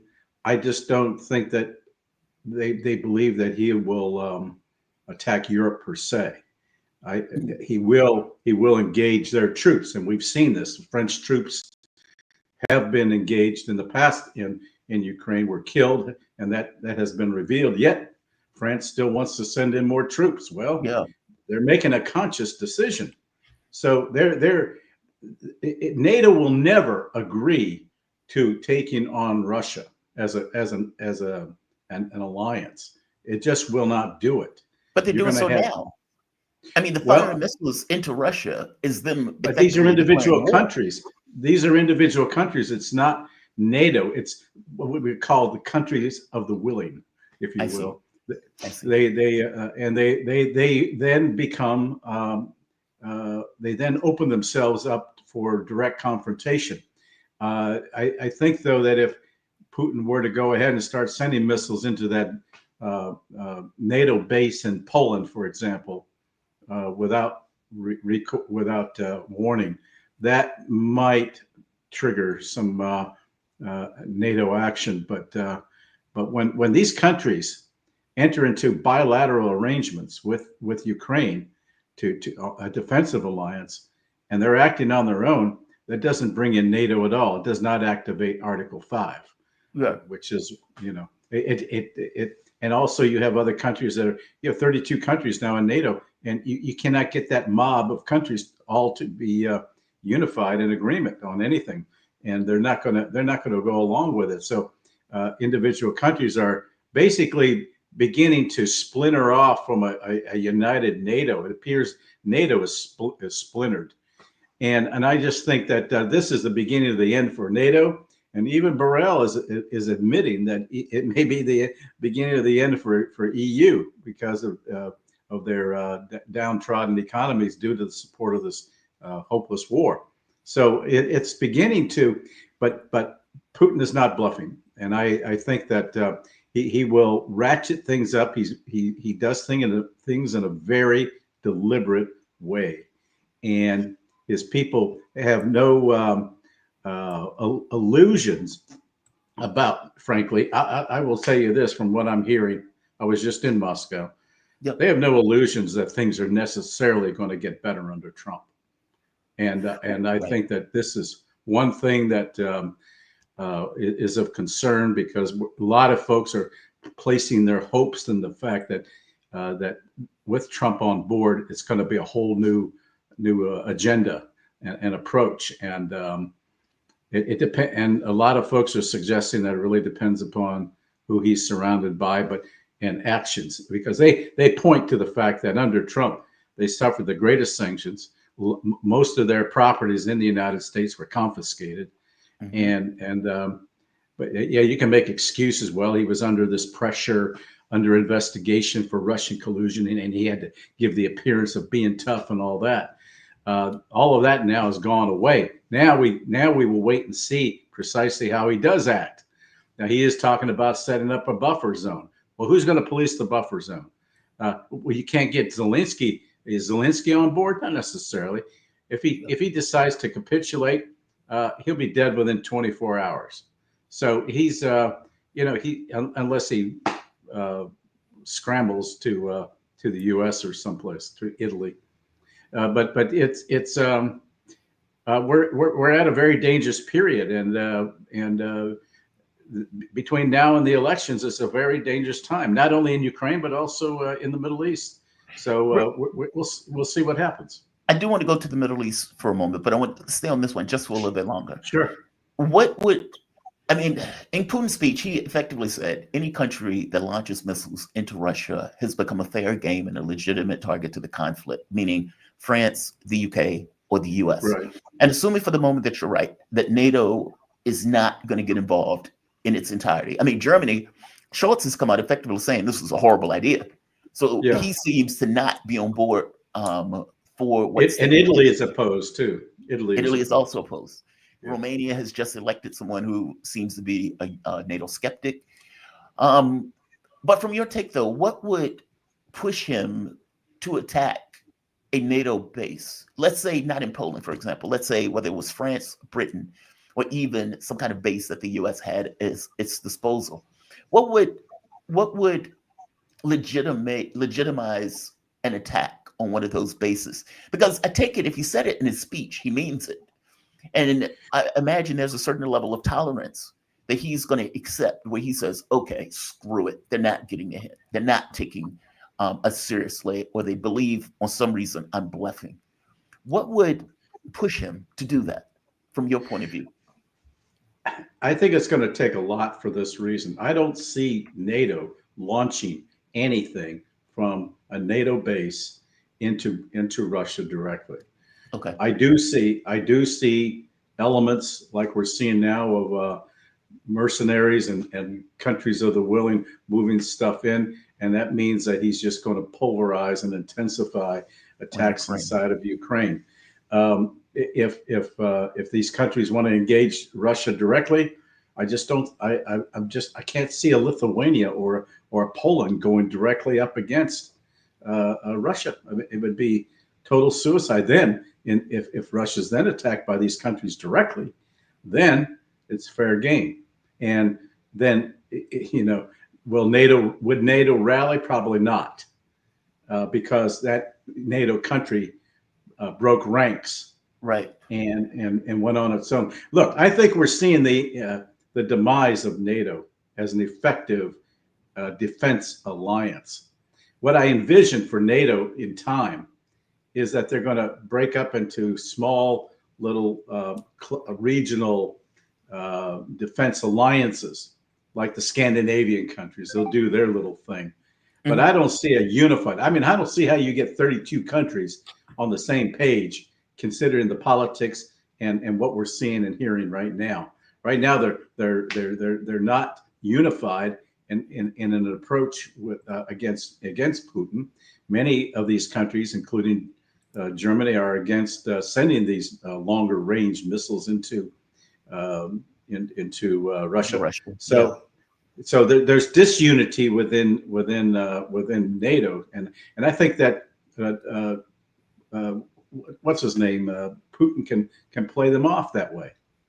I want you to play this clip. This is, I believe, a Rear Admiral, and he was asked about nuclear war. And the wild part about it is they don't seem to be taking nuclear war with the gravity it deserves. He is making this argument that, well, the U.S. needs to maintain supremacy. And if we believe that we can maintain supremacy in a nuclear war, then, we may be willing to engage in it. But listen to the argument that he's making here. This is utterly outrageous. Talk about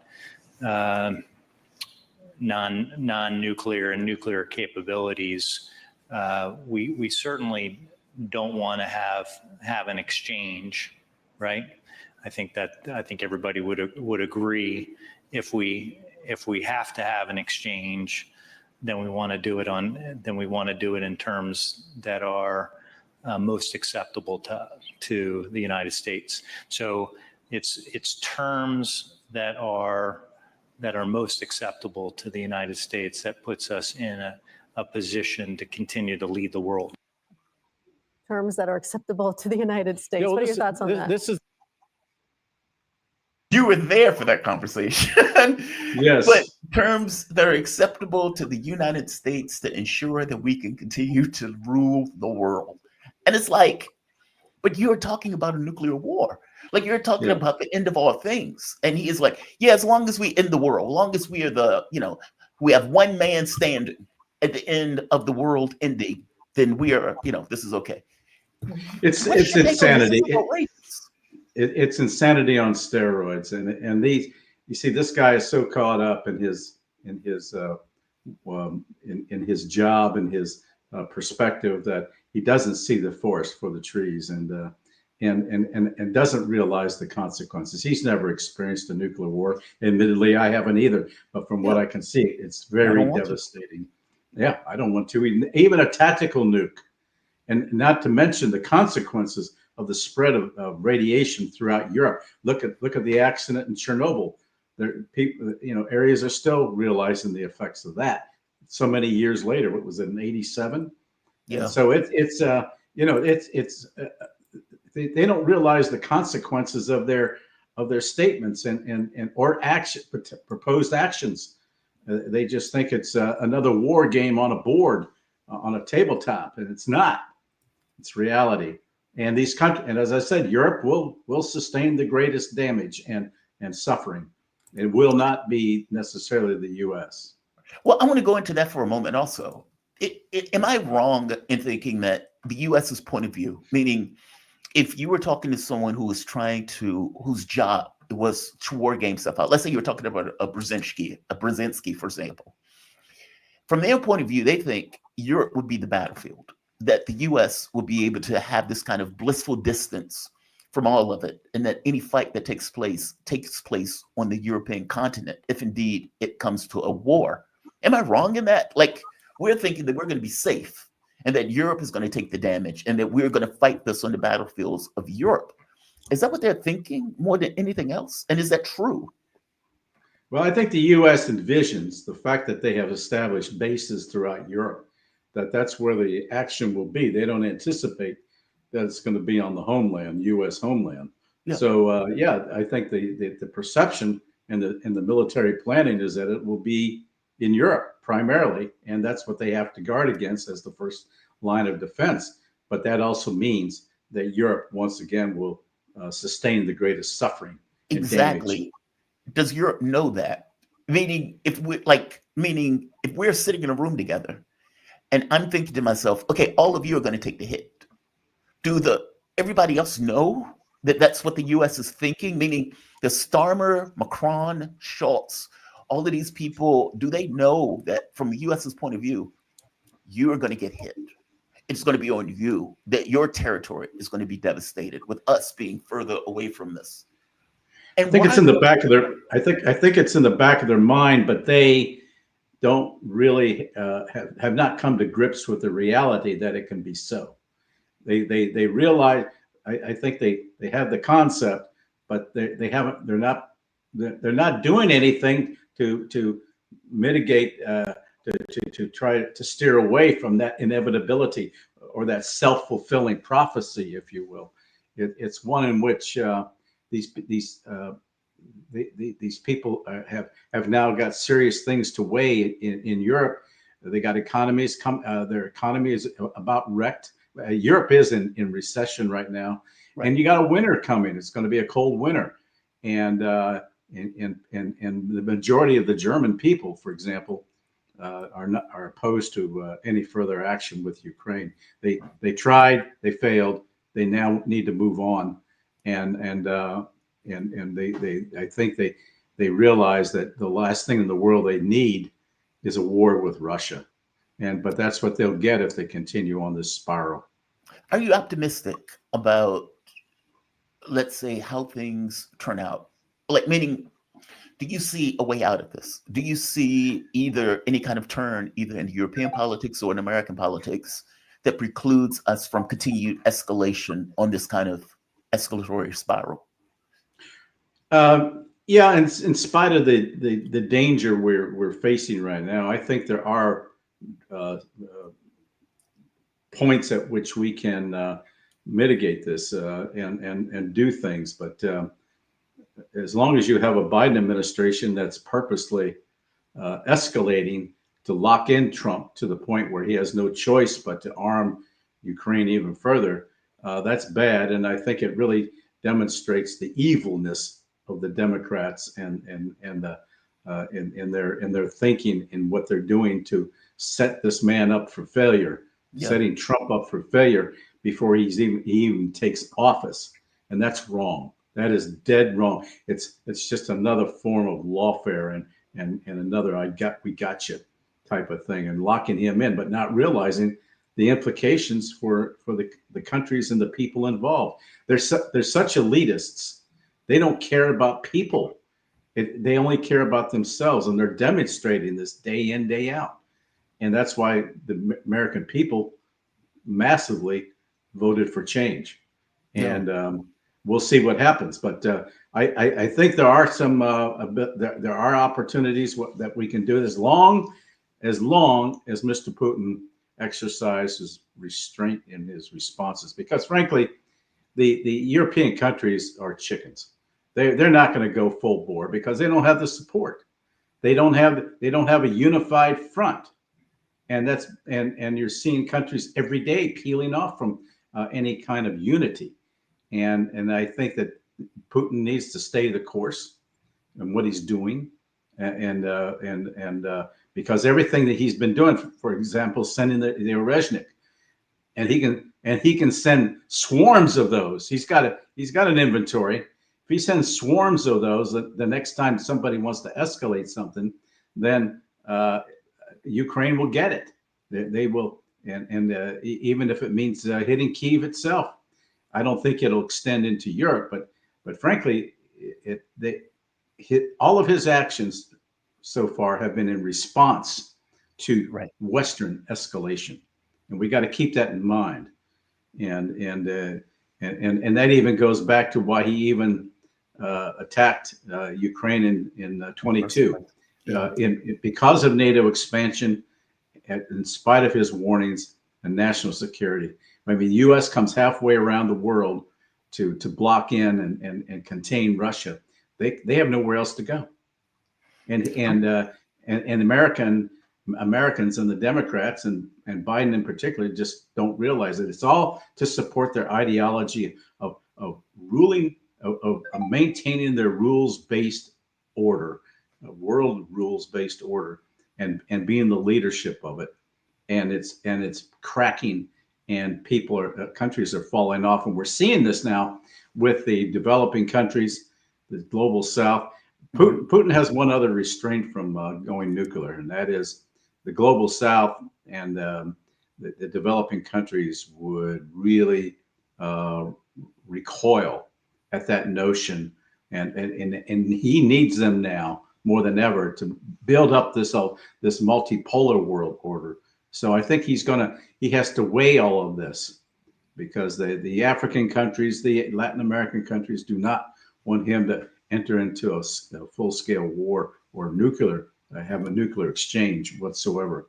So he's got a lot on his plate to consider, but the way the West is going about pricking him all the time, they're just pricks. It's not a threat to the Federation that would activate the use of nuclear weapons. But see, therein lies the rub. It's a catch-22.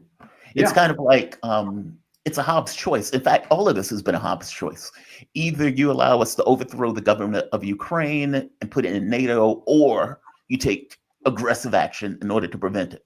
And in this case, it's kind of like, okay, either you allow us to escalate up until the point that Trump takes office, even to the point of potentially putting in troops in Ukraine, or you take provocative action to prevent it. Both of those are impossible outcomes, if that makes sense. Like, meaning if I'm remain pragmatic, you use my pragmatism as weakness and escalate in Ukraine. If I take aggressive action, then you scream and holler, oh my God, Russia is being aggressive, in which case we can now put troops in Ukraine, or for that matter, we can escalate further also. It seems that there's no way out that box. Or correct me if I'm wrong.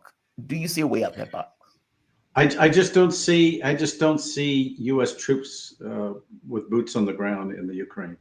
I just don't see it. Europeans are opposed to it. Other Europeans are opposed to it. You may have individual countries, the extremists such as Poland and Lithuania. But those are individuals who may, they'll do it on a bilateral, do something. But frankly, it's like this. I mean, Lithuania, Estonia. Who's afraid of them? Russia's not. I don't know who's afraid of any of them, to be honest. Like, no, he's not. And yet they come out like their bravado. They hide behind these little munchkins hiding behind this big giant. But that big giant is not necessarily supportive. Yeah, the Estonian PM, she is humiliating. She comes out and puffs out her chest like somebody is scared of Estonia. Yeah, but the extent of her puffery is only measured by the extent of how much the U.S. will back her when push turns to shove. And if she initiates something, the U.S. isn't necessarily going to do anything. She's on her own. She's on her own because it's not NATO sponsored. It's not pushed by NATO. And the U.S. right now is in charge of NATO. Now, if these European countries want to go off and set up their own European defense alliance, so good for them. And Trump would probably be happy. And that way it keeps us out of wars. Well, wait a minute. Everything we're doing is fighting European wars all the time. Well, see, that's the rub, though. Would Trump be happy with that? I mean, the United States has been against Europe doing that. From our point of view, we wanted to maintain this kind of military control over Europe, which NATO allows. And Joseph Borrell, I believe, even came out recently saying that Europe needs its own security architecture. Macron has come out every so often saying Europe needs to be able to have control of its own military, or for that matter, its own security. We have been, for the most part, against that. I mean, we don't want to lose control of Europe, which is what it boils down to. Correct me if I'm wrong, though.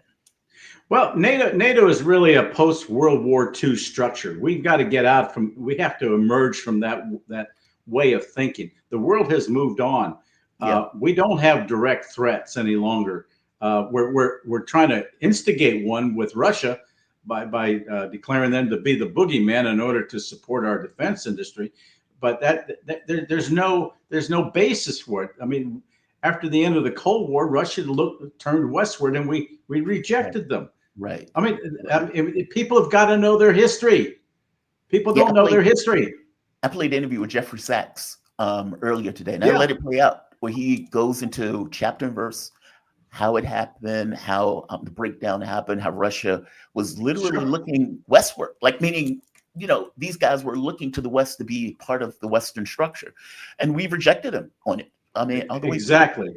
Well, Sachs is absolutely correct, but yet the American people don't realize it, and all of a sudden we're confronted, in our daily lives with this monster called a potential war, maybe World War III with Russia, and no one knows how we got there. All we know now is we got to find a way to survive it. People don't realize what led up to where we are today. And Sachs is absolutely correct. And Russia did not push this where we are today. And in fact, we don't see any evidence that Putin wants to take over Europe or do a blitzkrieg across Europe. We have the likes of Austin and Lloyd Austin and what have you, trying to equate him with Hitler. But if you know your history, there's no similarity. There's absolutely no parallel. Yeah, it's outrageous. I'm going to move to the Middle East, and I want to start in Lebanon. I've been fascinated with the stuff that have been coming out of the White House in relation to Lebanon. They continuously say, just like they did in Gaza, there's a deal on the table, we have a potential deal, and at no point was that to be true. And I would point out the same thing is happening in Lebanon right now, where we send Hochstein, who used to be an IDF soldier, into Lebanon representing the U.S. as Israel massacres and attacks the civilian population in Lebanon. That is outrageous on its face, right? And they're saying there's a potential deal. The deal that they're putting on the table is for the U.S. and for Israel to effectively take southern Lebanon, and even going so far as to say that Israel can make up their mind in regards to when they want to attack southern Lebanon with the U.S. help in doing so. Is Lebanon really going to accept that deal? I mean, there are a few parts to this that don't quite make sense. For one, the Lebanese military hasn't fired a shot in anger against the Israel military that has attacked Lebanon. It's been Hezbollah that has been fighting that conflict on the border in southern Lebanon to prevent Israel from invading. Are they, I guess first question is, are they really on the brink of a deal, or is the White House and State Department lying about this again? I think it's wishful thinking. Israel will not agree to a ceasefire. They've made it very clear they want to eliminate Hezbollah. They want to occupy the southern Lebanon. It's not going to happen, and Hezbollah will not move out of the south. I mean, they've occupied that area for years, right. And they have stiff resistance now. And the Israelis have made no advances into southern Lebanon. The only thing that Israel is now doing is resorting to air power and bombing central Beirut, killing hundreds and hundreds of very innocent people right now in the middle of Beirut, areas that I know quite well, and it's the resentment that they have built up now. They will, in our lifetime, there will never be peace with the Israelis.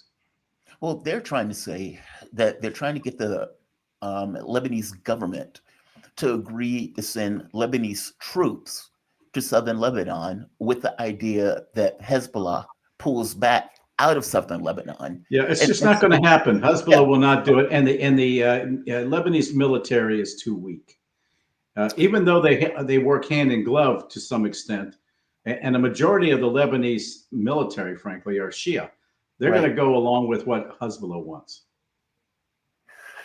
Okay, so this deal is probably not necessarily going to take place. I don't see it happening. And again, I think it's another case of wishful thinking, because we've seen this movie before so many times, where the White House tries to build something up as great and grandiose as about imminently going to happen. The Israelis have also got to agree to it, and they're not. The terms are not there. They want the destruction of Hezbollah. That's just not going to happen. Well, I'm glad you pointed that out, because Seymour Hersh recently, it seems like what they're trying to do is to carve off Hezbollah from Gaza, to basically say, because the reason why I'm bringing this up, part of the reason or the rationale that Hezbollah use is what you're slaughtering and committing a genocide in Gaza, and our pressure on you and attacking you is to stop you from doing that. And if Hezbollah makes a deal on that, you've effectively isolated Gaza, allowing Israel to continue the massacre that's taking place in Gaza and in the West Bank. Smotrich and the government recently came out effectively saying they're going to annex the West Bank. And there's even a speech of Smotrich calling for the depopulation of Gaza, arguing that we can create voluntary immigration. Basically, we're going to force those people to leave by creating a hellish environment that is so bad that they can't necessarily stay. Where do they go? Where do they go? That is the operative question. That is that question fascinates me. They don't care. You see, the Israelis don't care. They have this Talmudic outlook that that everybody other than them are animals in human form, and they're just undertaking wanton slaughter and ethnic cleansing, basically. And all they want is to reclaim the West Bank, southern Lebanon, and all of Gaza, and as their own. They claim it's all their biblical right. God gave it to them. Yeah, God gave it. I mean, it's crazy. It's absolutely crazy. And you're going to see and people are not going to buy into this. And I think that this is where the Sunnis are probably going to, like Saudi Arabia, UAE, are going to probably have to come in and basically back up the Shia on this, because we now see Saudi Arabia saying, if you want any stability in the region, especially with Israel, you got to agree to a two-state solution. Well, this is why Smotrich and company are effectively trying to eliminate that possibility by annexing the West Bank. And West Bank is one of the two elements for this two-state solution. Well, that's the other interesting part to me. So if you talk to Israel, let's say Israelis, people that I've interviewed, and I would point out, okay, well, what about a two-state solution? They would say, no, we don't agree to a two-state solution. We don't believe in it. Yeah. It's not what we want. And then he said, okay, well, what about a one-state solution? And they said, well, that's not Israel. And so we don't want that either. And then, so my question is always, okay, well, what do you want? Like, what is it that you would accept? Because the truth is, annexing the West Bank, okay, well, there are Palestinians there. So what happens to the Palestinians under the West Bank at the point where you annex the West Bank? And I'm going to ask you that. What happens to the Palestinian population the moment that the West Bank is annexed under Israel? I mean, it becomes an apartheid state. Well, it was already an apartheid state, but it becomes one in literal fact, meaning it becomes unarguable that it's an apartheid state under the model. Well, I think the Israeli notion is for the settlers to chase them into Jordan, and the Jordanians don't want them. Right, the Jordans said no. And the Egyptians don't want them. That's why you're going to have a standoff. That's why you're going to see a further rupturing. And this is all because the Zionists want a Jewish state, right, as opposed to living together as they did for 2,000 years beforehand, together, where you had Palestinians and Jews living side by side. And so it's going to be this becomes the major problem, the insolvable problem that we're dealing with. And Smotrich and Ben-Gvir are making matters even worse. It's going to bring in, I think ultimately it could bring in a united Arab front to ultimately extinguish the Israeli state. Well, and to that, I want to add Trump, because let's start at the beginning with Trump. The people who he's put in is basically Israeli first policy. Of course. I mean, you can look at the people, right? Trump gets $30 million from Miriam Adelson.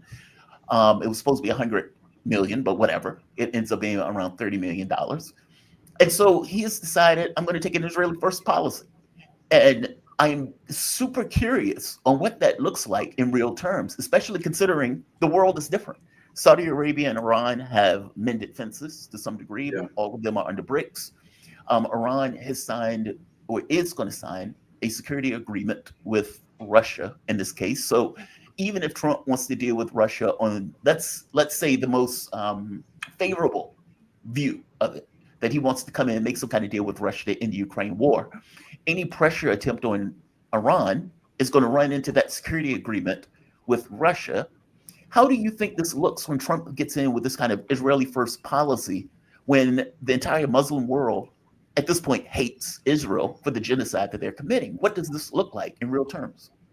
Well, the world is much more complicated since Trump was in office the first time, and he's going to have to wake up to the reality. Now, I have a theory that Trump is probably going to look to Saudis in his second term, only because he's going to be looking for a golden parachute for Trump International and his kids, and that means real estate. And Saudi Arabia is very much involved in development now for their 2030 plan. And he wants to get in on that.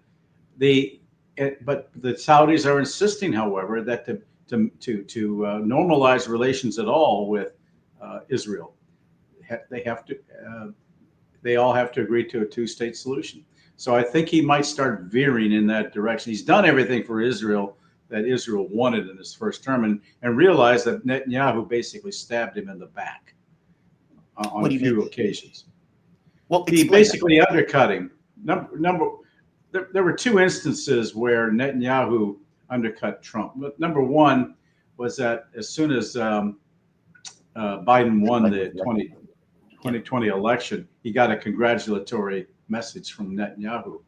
That really irked Trump, because Trump is vehement that the election was stolen. Number two, in the killing of Soleimani, it was supposed to be a joint operation, and Jerusalem pulled out the last second, and that really irritated Trump and left the United States doing the job by itself.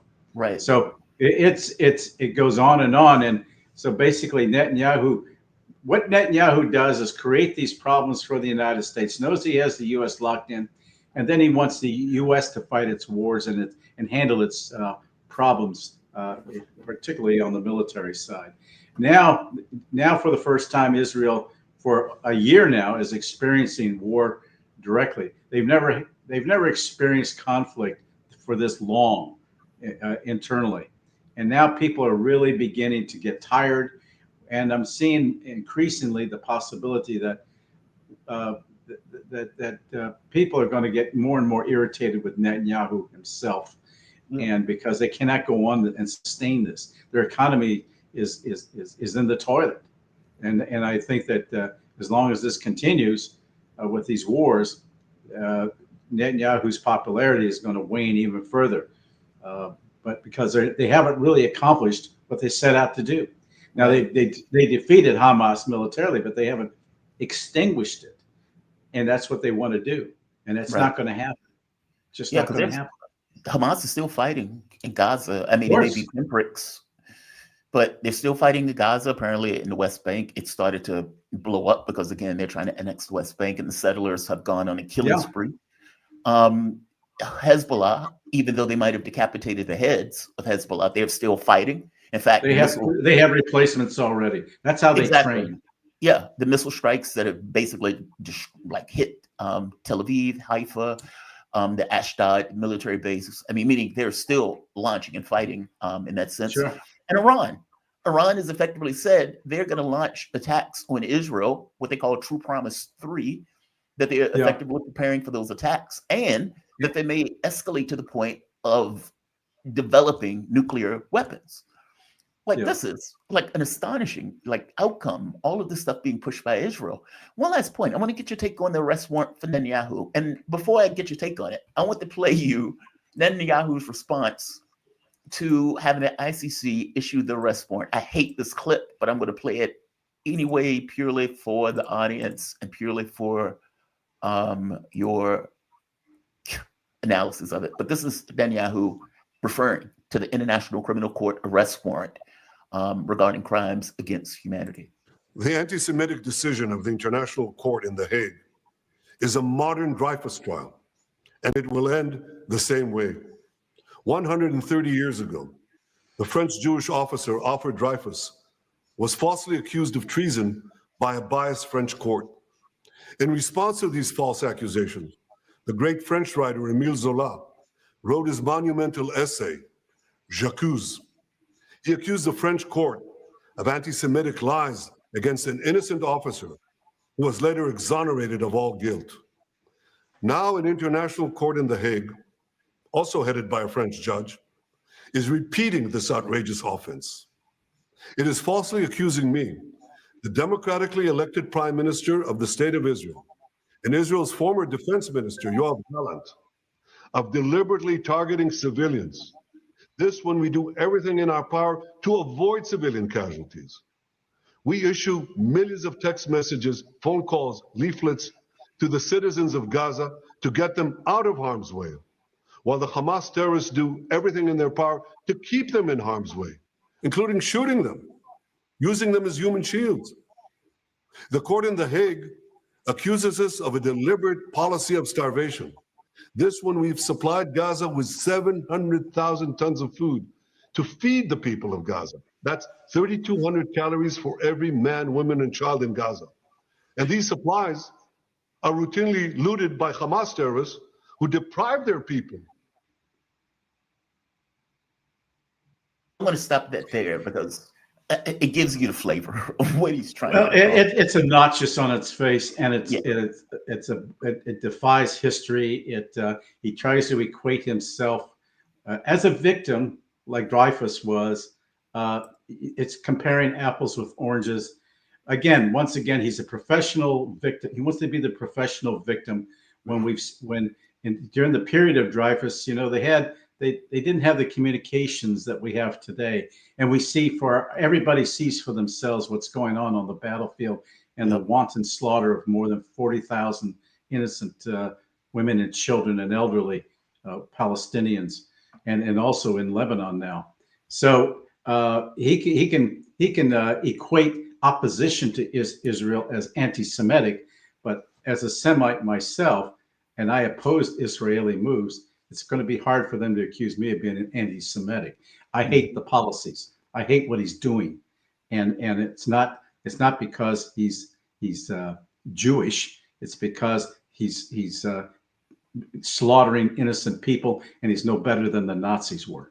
Yeah, I agree with you on this. I mean, I've seen shooting kids in the back. I've seen them throwing people off of rooftops. I mean, just astonishing stuff. The starvation, and even the U.S. From the U.S.'s point of view, when they pointed out, they said you have 30 days to do something about basically the starvation that's taking place in Gaza. Okay, well, the U.S.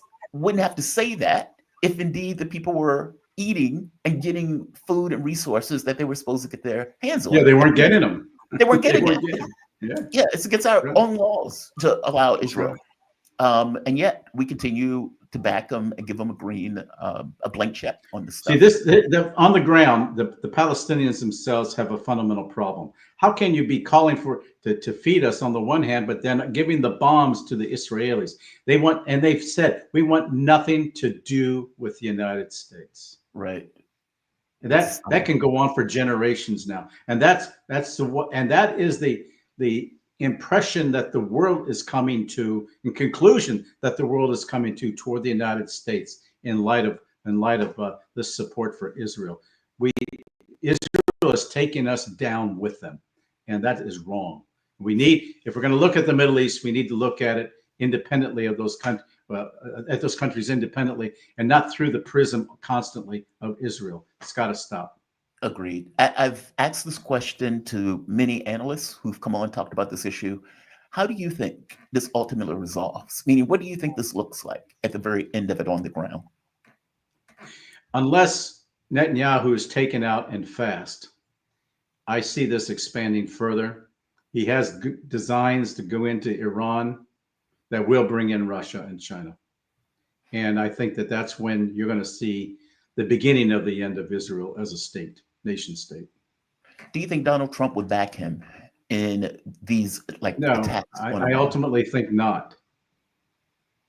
I think he will try to convince him to stand down, but because Netanyahu wants to retain power at all costs, because if he doesn't, he loses his political support with Smotrich and Ben Gvir, and that will then bring down his government, and he cannot afford to do that. He has a majority in the Knesset, but he hasn't gotten them yet to exempt him from prosecution. If he can get them to do that, then I see him resigning tomorrow. What is that? They slap him. Well, he's supposed to go to court on the 2nd of December. He tried to get he's got to hurry. He's got to hurry. He's screwed. They're going to put him in a cage. Exactly. And man, I am going to wait for that day to see him dragged away in cuffs and put into a cage. Michael, man, thank you for this. I really appreciate it. Michael Maloof. He is a former senior security policy analyst in the Office of Secretary of Defense, author, and regular contributing analyst on RT and other media outlets. He has nearly 30 years of federal service in the U.S. Department of Defense, and he is a friend of this show that is greatly appreciated. Thank you, man. I appreciate you. Thank you, Jamal. Have a good day. You too. All right, I'm going to bring in our next guest. We have Ted Rall. Ted Rall, the one and only. Ted Rall is a highly acclaimed cartoonist, political commentator, and author, and a good friend of this show. How you doing, Ted? You doing all right this morning? Oh, I've had better days, Jamal, but it's good to be on with you. I broke my wrist over the weekend, so how did you? It's not like I'm a cartoonist, so it doesn't matter. But wait. Well, no, Ted, it matters. I know. I'm joking. So I fell. I passed out in the middle of the night. Don't know why. Still trying to determine why. Passed out in the bathroom. Bathroom is full of sharp edges. You can see I banged myself up. Yeah. It's kind of like you could say you should see the sink, but really the sink won. Was it a blood pressure drop? I mean, usually when people pass out, it's something to do with blood pressure dropping. I think it was blood sugar. I had a big breakfast early in the morning. I was working on finishing up my latest book, 12 straight hours of like mad typing, didn't eat, then had a glass of wine to celebrate. And so you can hear my voice is scratchy, a little cough syrup to help me sleep. Yeah. Got up at 3 a.m. and it was just like, it was like the World Trade Center coming down. You was just like, it was a weird feeling. So it could have been a lot worse. I mean, no concussion, no teeth are okay. No broken ribs. I mean, and I don't even have to have a cast. I went yesterday to, I just have to wear this brace thing for 6 weeks. But I can even draw, probably not very well, but some people would say there's no difference there. So. Jesus Christ, Ted. I'm so sorry to hear that. That is horrible. It's all right. Seriously, work is great. It helps me. I enjoy work. You know, it's like I wouldn't pass it up at all. I love coming on to talk to you. So. And I'm already a little better than I was. Can we ask what's the next book about? Or is that secret? Yeah, I mean, sure. Sometimes authors are like, I'm not going to tell until it's out. I'm not going to jinx it. Well, I think you might like it, Jamal. So it's called Never Mind the Democrats. Here's What's Left. And the title is What's Left. So it's pretty self-explanatory. Basically, the idea was, and I started working on it like over a year ago, was like one of the things that frustrates me is no one on the left can define what the left's positions are on any major issue. Does the left, the left might want the minimum wage to increase. Okay, to what? $15 was over 10 years ago. It obviously ought to be a lot more than that now. Yeah. So on issue by issue, what I basically did was assumed not a revolution, but like sort of, if you took the federal budget as it is today and you reapportioned it to things that the left likes and that corporate Democrats and Republicans don't like, you know, mainly away from defense, you would have, I mean, if you slash the defense budget by 90%, which you could easily do and keep America completely as safe or safer than it is today, Right. you'd have $4.5 trillion a year to play with that could be used to send every kid who wants to go to college for free. You know, full Medicare for all, the way Bernie wanted it, and then some. You could, you know, make housing you could abolish homelessness completely overnight. You know, I mean, there's so many things. I sort of lay it out back of the envelope style financially, point by point by point, where the money, how much it would cost to do this. Here's the money, here's where we get it. So it's not a revolutionary platform, it's a reformist platform. And the idea is, of course, you know, that the powers that be will, of course, would never grant any of this. But the whole point is they could, and they're choosing not to. And, you know, making demands that are reasonable and will not be granted helps to expose the nature of the system. And that's what this is really about. No, I agree with you, man. I mean, it's kind of like you can have it either one or two ways. You can build this kind of muscular country where you're threatening everybody else, or you can create this country where you can defend your borders while also dealing with this kind of foreign policy diplomacy, meaning you can either build a State Department to try to work with other countries and to keep hostilities and confusion down and chaos down, or you can build up a huge military and threaten everybody, meaning you like, it doesn't have to be this fist shaking at the world where you have to build up a military because you've effectively threatened other countries in a way where they themselves also have to build up their militaries. You can actually have a State Department, and you can have the State Department to do what the State Department is supposed to do, as opposed to having somebody like Blinken. Diplomacy. It's like, and they act like diplomacy is a dirty word. And that was, you know, one of the wild parts about the election was that Kamala Harris and the Democratic Party were castigating and going after Trump, basically attacking him for things that he did right in regards to diplomacy. Mm-hmm. And so him going to speak with Kim Jong-un in order to bring down hostilities with North Korea. And they were like, oh, he's palling around with dictators. Yeah, I want him to pal around with more dictators. Yeah. Yeah. I mean, it's astonishing stuff. Like in the things that they were saying in this case, it's like on things that he's doing right, give him credit for it. On things he's doing wrong, hit him for it. Diplomacy is not a negative. And even if you remember in the vice presidential debate where Walz was going after Vance and Trump, effectively saying, well, you guys are hanging out with dictators and you guys are hanging out with Putin and blah, blah, blah. And Vance had to point out, well, diplomacy is not a dirty word. And the idea that's coming out of a Republican is astonishing. It is. Like, I sat there, I was shocked by it. It's like the Republican Party is now arguing that diplomacy is not a dirty word. Democrats going after him for it. It's just a wild polarity shift. And by the way, I don't believe for a moment that the Republican Party, these peaceniks, I don't buy that in the least. No. But Democrats have gone insane on this point, and it's terrifying. It is. It's disturbing. To put it mildly.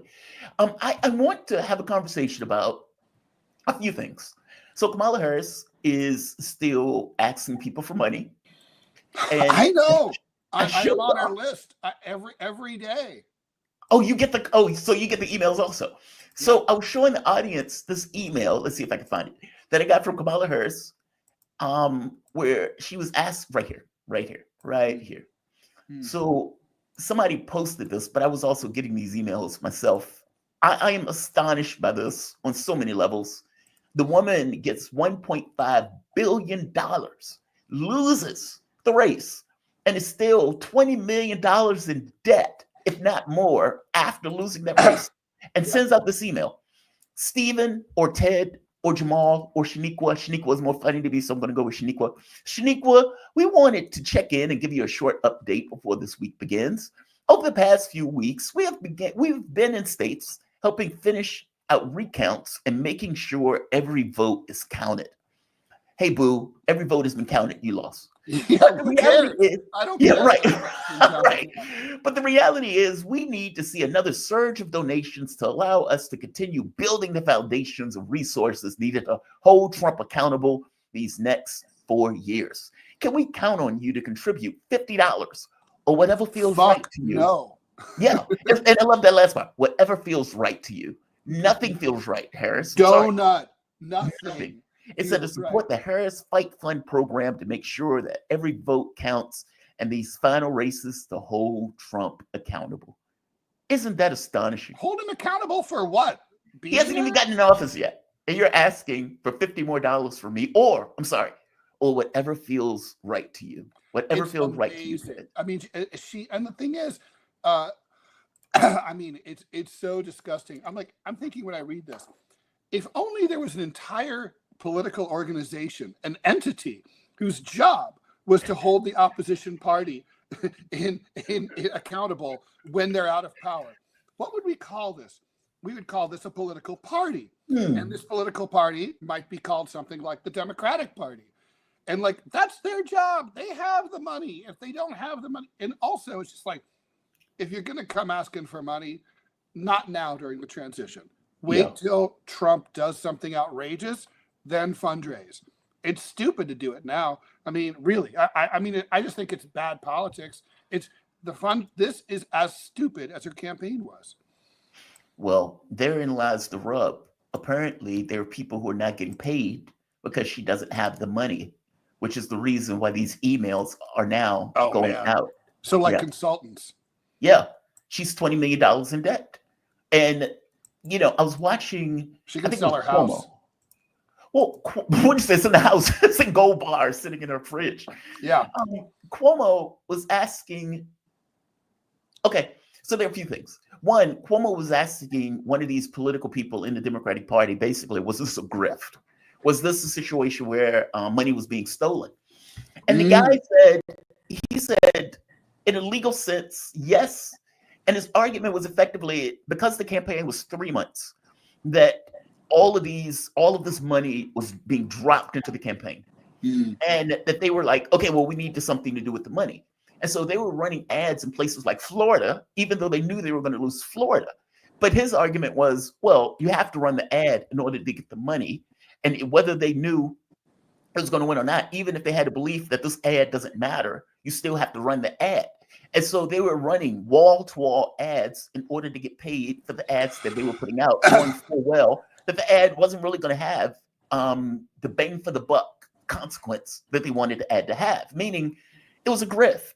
At a certain point, they knew, okay, we have a bunch of money. That money has to be used. And since it has to be used, we're going to use it, even though we know the money is not going to be a return on investment. It's not Jamal, this reminds me of something my dad told me. My dad has been deeply vested in the military-industrial complex since graduating from college in the late 1940s.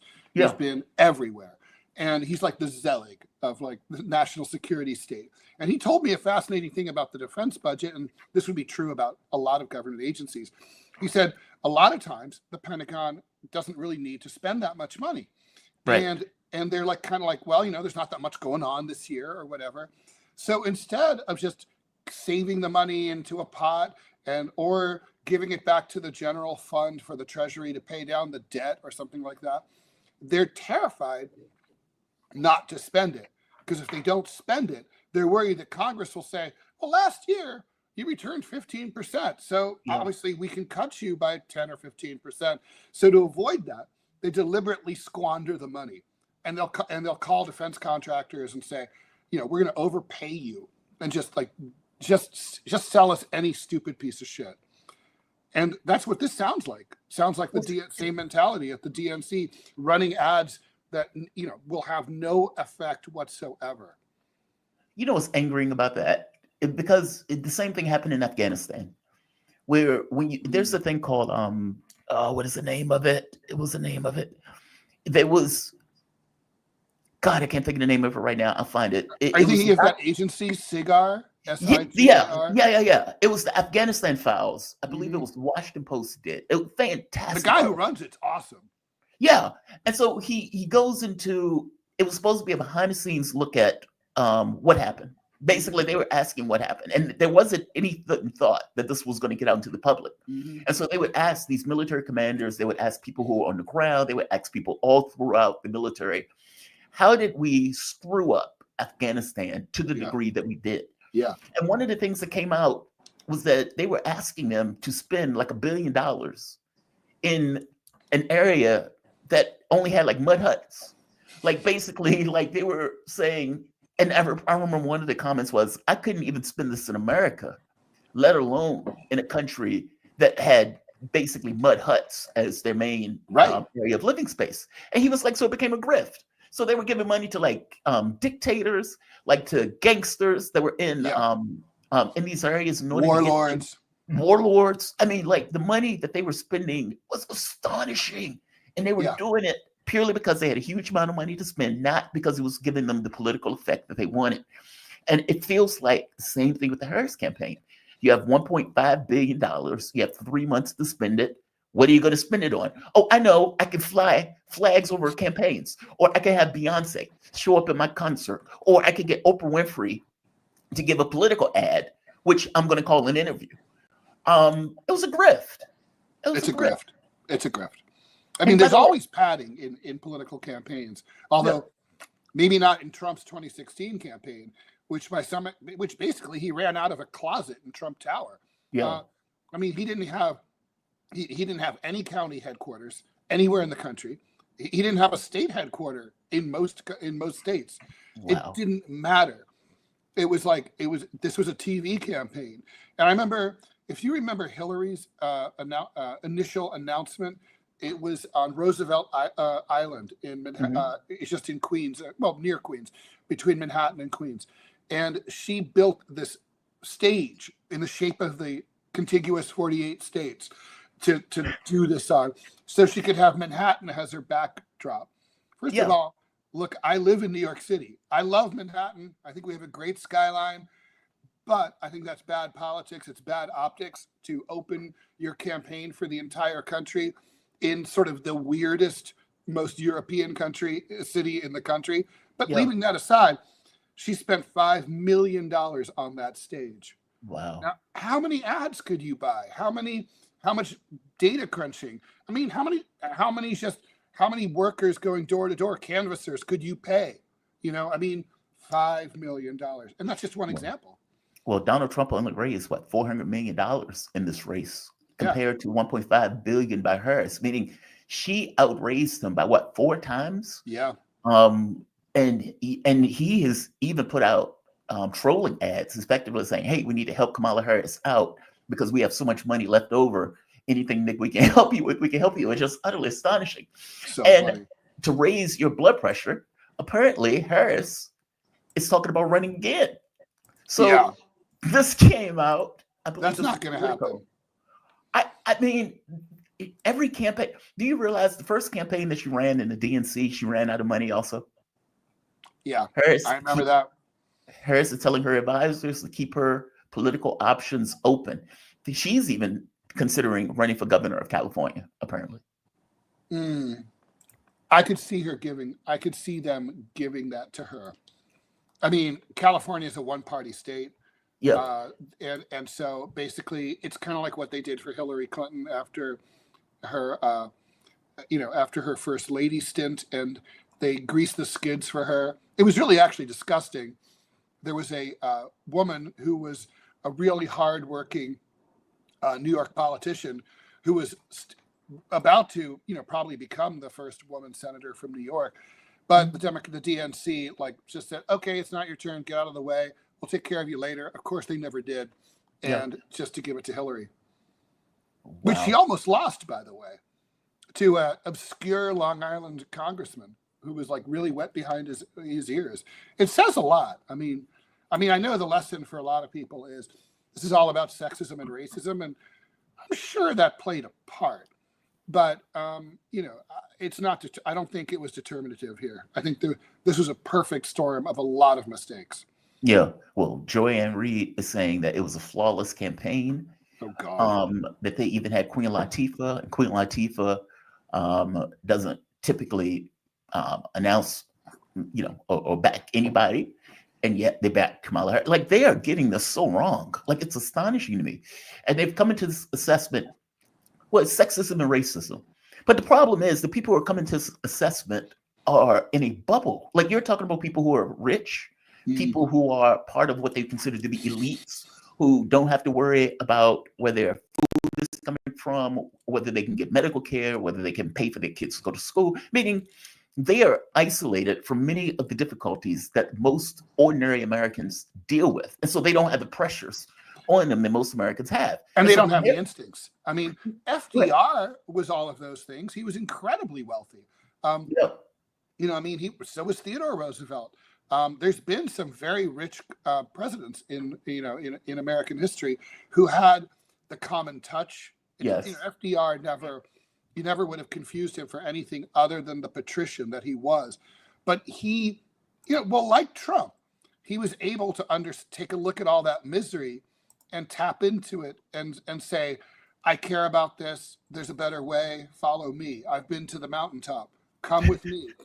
That's what's missing here. Joe Biden used to sort of a little bit have that, but, a little bit sort of. Kamala Harris didn't have it, even though, she didn't grow up in spectacular wealth or anything, but she's forgotten where she came from. She doesn't have the touch. She's an untalented politician, really. I'm curious, do you see anything that indicates that the Democratic Party gets the hint? They get that they have been massively out of touch? Because I want to play a clip from Bill Clinton in a moment that pissed me off royally. Because I would argue that Bill Clinton is responsible for the Democratic Party that we have today. And that, there was this conversation about who was the most influential person in the party in modern times. I think it was Bill Clinton. The elimination of pushing NAFTA, elimination of welfare, the elimination of Glass-Steagall, and the expansion of NATO. Meaning Glass-Steagall was directly responsible for the financial crash in 2008, where we thought the world economy was coming to the skids. The expansion of NATO that Bill Clinton pushed forth was directly related to what is happening right now in regards to NATO expanding to the border of Russia and even trying to get Ukraine to be part of that NATO expansion, which is driving the conflict that may bring the world to an end. Bill Clinton was the guy. And so the idea that Bill Clinton is sitting here making this argument, in fact, I'm going to play his speech before I get your take on it. Okay. This is Clinton, who is sitting here in a very comfortable couch, talking to Jonathan Capehart about Yeah, man, Bernie Sanders shouldn't castigate the elites because, the elites know stuff. Of not only maybe too From the beginning. I think that in demonizing all establishments and all people who work like in me to work and have a good education, we are breaking down the legitimacy of not only people who may be too sanctimonious and too set in their ways in the past, but also people who actually know things that are very important for us today and very important for our continued growth and prosperity and harmony. Politics, I think that in demonizing all... He is arguing that Sanders is demonizing the elites and that while some may be set in their ways, there are others who know stuff that is very important for us today. Okay, but that's not what Sanders is really getting at. Sanders' argument is that you have abandoned the working class, and because you've abandoned the working class, 7 million of them didn't show up to vote for your candidate, and many of them turned and voted for Trump as being representative of the working class, which is rather astonishing. The Democratic Party was supposed to be the party of the working class, meaning the Republican Party is supposed to be the party of the 1%. And you have a blue-collar billionaire that was able to convince the working class, I'm your guy. I'm the guy that's going to back your interests. I'm that person against a Democratic candidate. That is rather astonishing. And instead of them kind of grappling with that and dealing with the reality and the gravity of that, they're like, hey, man, the elites, they do good stuff. They're not that bad. And Sanders, how dare he, castigate him? Nancy Pelosi came out and said something. I believe Clyburn came out and said something. Like they took umbrage at Sanders pointing that out. I think Sanders is right. What do you think? I mean, the numbers clearly show Sanders was right. I mean, look, if you're going to argue that, like, say, my orthopedist who I went to yesterday about my broken wrist is an elitist compared to me and knows more about bones and broken bones than I do. Agreed. That's true. I'm all for that elitism. That's not a problem for me at all. And I think that's kind of what Bill Clinton's implying. Like, we know how to run the economy. I thought the key word was our continued prosperity. Right. With all due respect, former President Clinton, we don't have prosperity in this country, and you can't have prosperity. And the way you can assess that is if you were a Martian and you came to the United States and you went all over the world and you traveled through cities and rural areas and suburbs, and you did that in Switzerland, and you did it in Namibia, and you did it in Uzbekistan, and you did it in the U.S. Austria. Yeah, you would come out and you'd say the U.S. is a poor shithole country with a lot of poverty. We have a lot of homeless people, over 500,000 that are visible, and then there's the millions who are basically doubling up on people's sofas. People are barely able to make the rent. There's no savings. Our savings rate is garbage. It's like, no, I mean, we don't have continued prosperity. If we had continued prosperity, Joe Biden's sitting vice president, would have been handily reelected. So that's the problem. You guys, I mean, you're not running a great country. You're running a great grift that is self-serving for you guys, for you elites. And it's not helping many other people. And that's your problem. It reminds me a lot of when in the former, I study the former Soviet republics of Central Asia. Yeah. And the former president of Kazakhstan, Nazarbayev, had a very interesting reaction to discovering oil. Kazakhstan's now a major oil producing state. And he basically decided, like, even though he was an authoritarian ruler, where he could steal all this money for him and his family, but instead he's like, no, we're going to lift up all Kazakhs. And standards of living in Kazakhstan are high. Well, It's also self-serving because it provides him with political stability. He's not likely to end up hanging from a phone pole anytime soon. Right. And he gets to keep a lot of the money for himself. It's all good, right? And that's like a different approach than, like, say, Uzbekistan, where the former government of Karimov was the opposite and took everything, and the country's always roiling with hostility and instability. We just, that's what they're doing wrong. I mean, it's not like they don't know how. I don't think they know how to run a truly prosperous country. And getting back to your broad point, what we're in now is a standard cycle of the Democratic Party after a defeat. We saw it in 1972 after McGovern's loss, and the right-wingers, the right-wing Democrats, the corporatists, Scoop Jackson, people like that, they won the argument. And that's how they got Jimmy Carter in as the first sort of centrist, conservative Democrat, Southern Democrat governor, this model that Bill Clinton replicated in 92. And by the way, Bill Clinton, I'm always kind of like amazed when people like Jim Carville take so much credit. It's like, dude, you owe your entire victory to Ross Perot. I mean, you would never have won if not for Ross Perot. Yeah. So like, but anyway, the point is, so what we're dealing with here now is sort of a standard thing. Now it's 1972 all over again. And now Sanders, representing the progressives, says, hey, assholes, you drove the car into a ditch again. Can we drive now? And that's the rub with Sanders, like, though. Never. Sanders would get out there and say, Joe Biden is the most progressive president since FDR. And he would chill and sheepdog for that party. And then the moment that they lose, oh, you've abandoned the working class. It's like, dude, if you would have said that in the beginning, maybe you would have gotten a better quality of Democrat, because they would have been scared shitless about you creating an insurgent group within the context of the party. But he doesn't do it. He never does it. He's a very cautious man. I literally wrote the biography of Bernie Sanders. And I sat down with him for hours of interviews.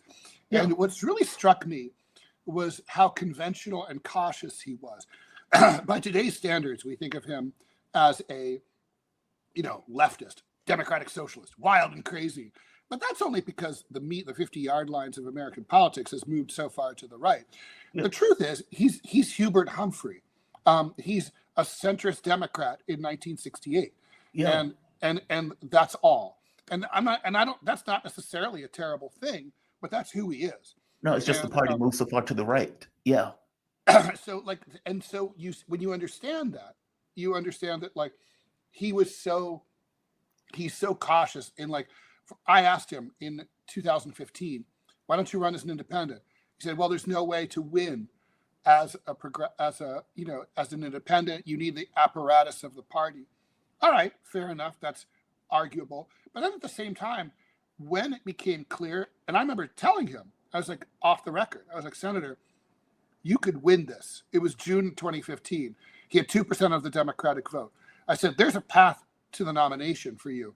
And he looked at me like I was insane. And I was like, I can see this path. And like, I'm sure I wasn't alone in telling him that. And I think there was, but he didn't really go after Hillary Clinton that way. He didn't believe it. I don't think he believed it. In fact, I go further. If you remember, and I have to bring on the next guest, but if you remember when Sanders was running, he said, I don't want to be, what's the guy's name? I don't want to be Ralph Nader. And so he always had this kind of fear that he was going to somehow cripple the Democrat and so allowing Trump to win. And so he never really went after Clinton in the very beginning. And then when he realized, oh, wait, I have a funding mechanism, I have a coalition, maybe I can win this thing. But at that point, you're talking about like you're halfway in the primary when you're finally grasping, oh, right, I need to go for the win. It's disappointing. I mean, it's deeply disappointing. I mean, it's like the dude's filling stadiums with 60,000 people. Yeah. It's like you're a phenomenon officially. Now, Hillary Clinton how can you convert those to votes? That's not the same thing. The circus is not the vote. Donald Trump figured out how to turn the circus into the vote.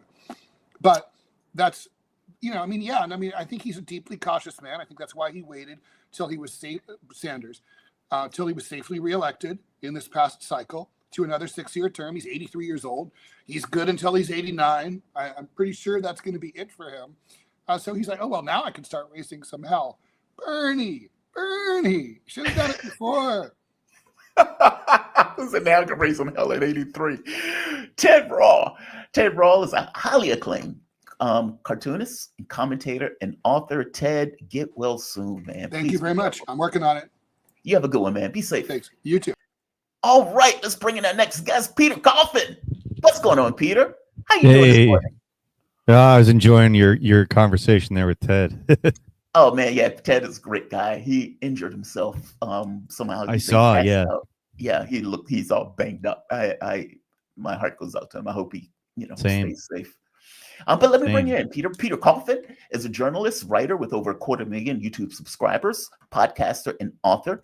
In their book, Custom Reality and You, they explore a world where profit is the driving force.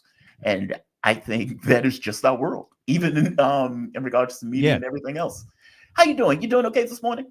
Oh, I'm doing well. I had a wisdom tooth out a few days ago, so I might sound a little tired, but beyond that, I'm pretty good. How about yourself? I am doing well. Better that you are joining me. Just adjusting to life, unemployed. It's a weird, it's always a weird thing. The first time around when I first started doing YouTube, I was working as a software engineer. And I was doing both. I was doing my channel and I was doing work as a software engineer. And the people who worked at the company, when they found out that I was doing YouTube, did not appreciate my commentary because all of them were Democrats, all of them were capitalists. And I was brutal towards the Democratic Party and that stuff. And I was a Bernie supporter. And I remember when the race was happening, they bet me. I remember one of the owners of the company bet me that Clinton was going to win. He's like, oh, she's going to win it by 330 electoral votes. I was like, dude, I don't see that. I would bet you I will wear a Hillary is great t-shirt and you will wear a Bernie shirt if I'm right. They lose. I put the t-shirt on his door the next morning. Like before he even gets in, the t-shirt is sitting on his door. And they look at me, all of them are looking at me like we had bad sex. It's like the woman leaves out that morning looking at you because you guys have done something that was horrible. It didn't go well. And she just doesn't even want to talk to you. It was kind of like that. Where he the would walk say, of shame. Just right. That's it. The walk of shame. Never wore the t-shirt. He completely reneged on the bet and the deal. They deeply resented the stuff that I was saying. I remember one day we were in a meeting. And in the meeting, they were trying to get a product to sell that nobody wanted. And they were like, okay, well, what if we just increase the cost for this other stuff and give them this product? And in the meeting, I'm like, whoa, wait a minute. You acknowledge that nobody wants it. How are you doing this other thing? That seems unethical. One of the owners was like, what do we have, socialists in here? And I'm like, dude, this is not about socialism. This is just about being ethical in regards to your business. One of the other owners was like, well, wait a minute. I guess he was asleep. He was like, I don't want to do anything unethical. In which case he starts really thinking about like, whoa, what are we doing here? It was a weird experience, right? So when I stopped doing that job and I started doing my channel, it took a moment for me to really get into this mindset of, okay, you're doing your channel for a living. This is an actual job. This is what you're doing. And then when I started working at the radio station, it was like, okay, well, this is my job. This is what I'm doing for a living. I don't know. It's a weird experience for the government to get involved, to say you are so dangerous that we need to pass sanctions, take you off air. That is a head trip. That is a very bizarre experience. Well, what's funny, I've experienced similar things. I don't have the same exact work situation. Obviously, I do a lot of different other things, but I will say it's similar. And the thing is, if Bernie had won, like people like yourself and myself would be so much less like actually like dangerous. I don't think we're dangerous people at all, but like in terms of like what these people are saying, we're not dangerous people, and we wouldn't like. Let's say they were trying to accomplish Bernie's agenda. Would they have? I don't know, but we would have been behind that, and like just let the guy win, and we would have been completely different right now.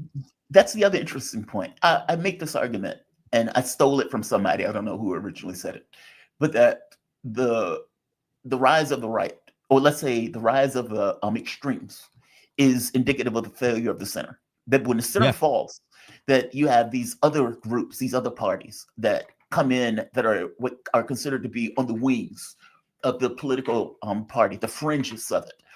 And the argument is that it's like if the center is doing its job and, you know, representing the interests of the public, that they win, that the people who represent the interest wins.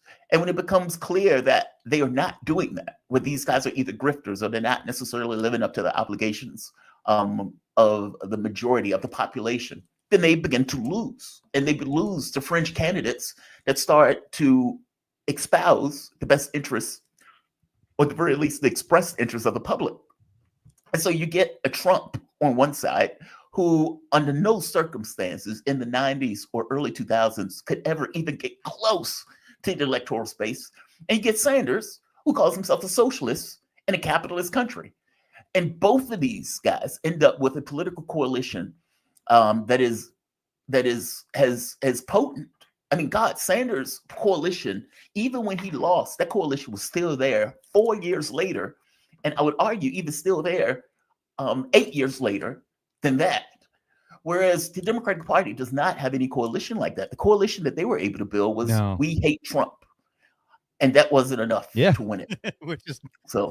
which is a sentiment, not a coalition. Exactly. And the other thing that's interesting about that is you have to think about how much of the Bernie coalition voted for Trump this time, or hell, the Obama coalition, if you really want to get particular. But it's the same people that Bernie took Michigan based on the Arab vote. And how did Trump take Michigan? It was based on the Arab vote. Yeah. No, really good point. Really good point. Peter, I brought you on because I wanted to have this conversation about this guy at the National Press Club. And he's fun. This video went viral. And I think I understand what the guy is saying, but part of me feels like, okay, dude, calm down.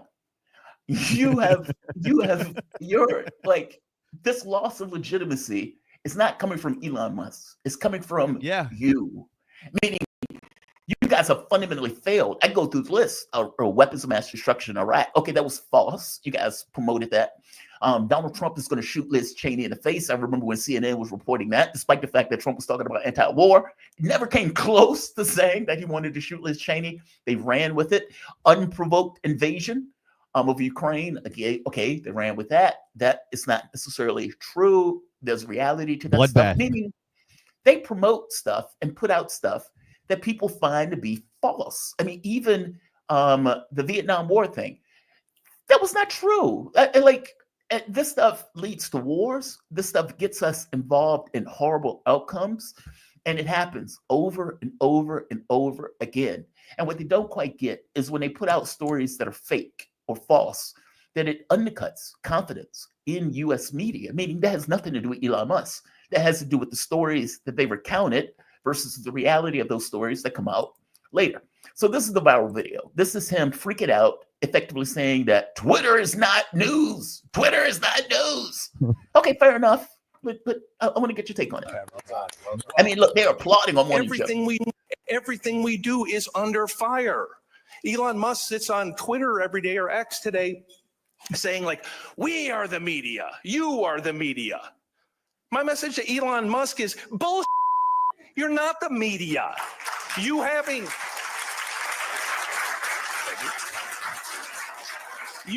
a blue check mark, a Twitter handle, and 300 words of cleverness doesn't make you a reporter. You don't do that by popping off on Twitter.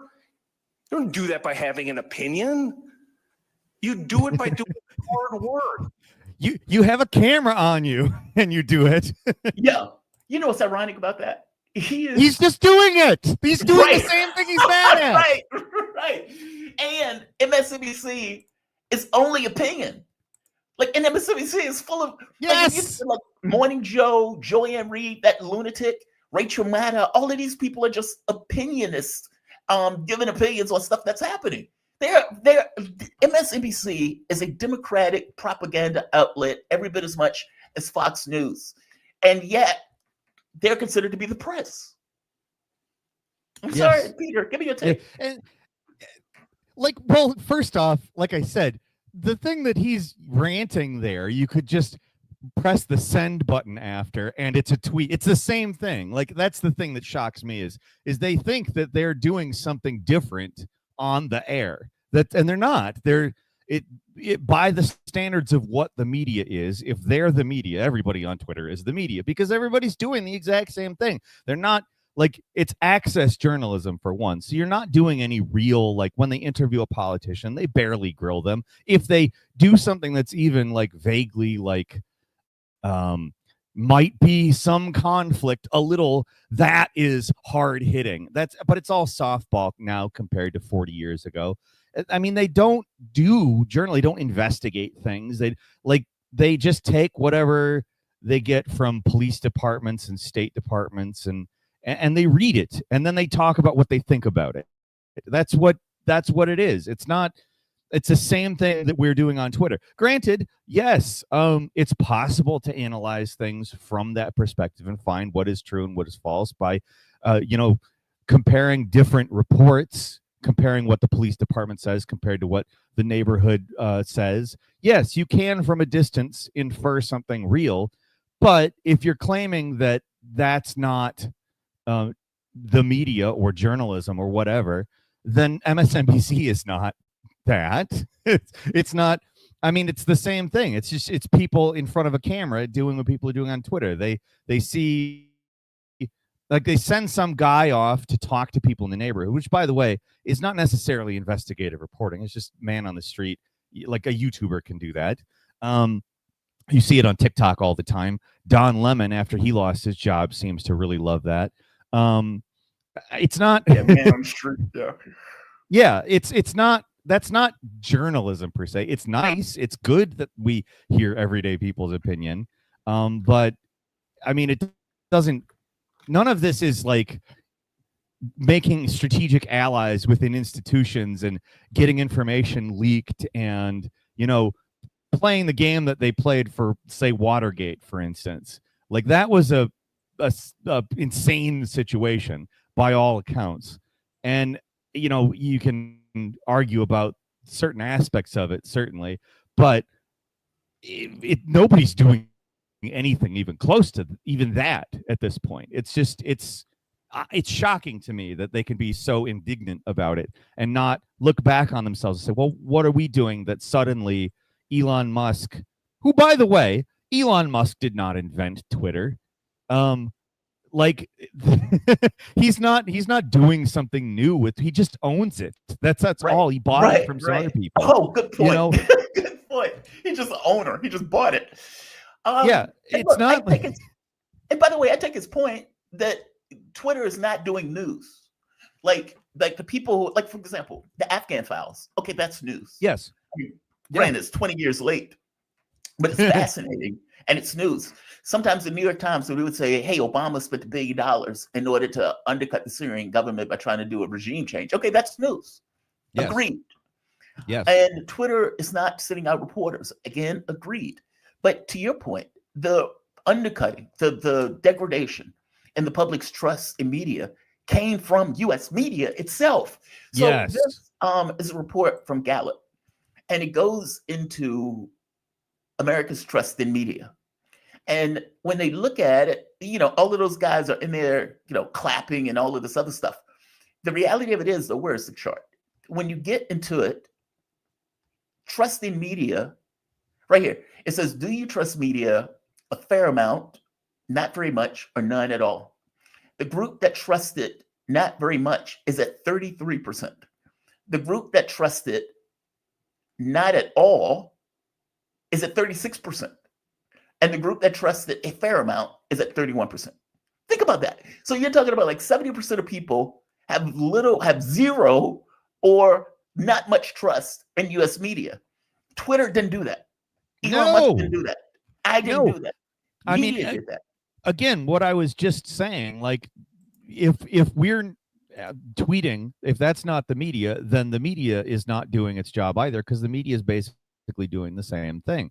And on top of that, they're transparently lying often. You could find that on Twitter. Absolutely. Yes, there are people that are transparently lying on Twitter. But if you can find that in the institutional media that is claiming to be a cut above that, it's not.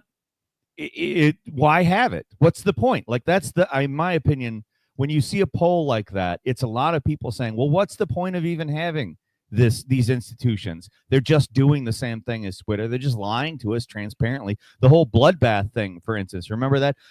I'm not a Trump supporter, but I am extremely like a big stickler on what actually happens and what is real and things like that. Whether it's autism or just obsessive compulsive disorder, I can't tell you, but I'm obsessed with what is real. And when people actually say something that's very easily provably one thing, and it's represented on the media as another thing, right, that to me says, oh, well, what's the fucking point? Right. Why are you on the thing telling me this stuff? You don't care what's real. It doesn't matter. Like, the bloodbath thing was so clearly talking about like the economy being trashed. Like, that's what he was saying. And they're trying to act like he's going to go in and literally kill the entire staff in the White House when he gets sworn in on the 20th of January. It was insane. And you brought up the Liz Cheney killing comment, Liz Cheney. Yeah, that one is such a clear one, because in the Vietnam War, you can find so much media, like songs, you can find reporters, people saying, well, maybe if the politicians were the ones who had to stand on the front lines with a gun, maybe they wouldn't be making the same decision, which is the same fucking thing that he said. It's the same thing. There's nothing different about that comment. Trump wants to shoot Liz Cheney.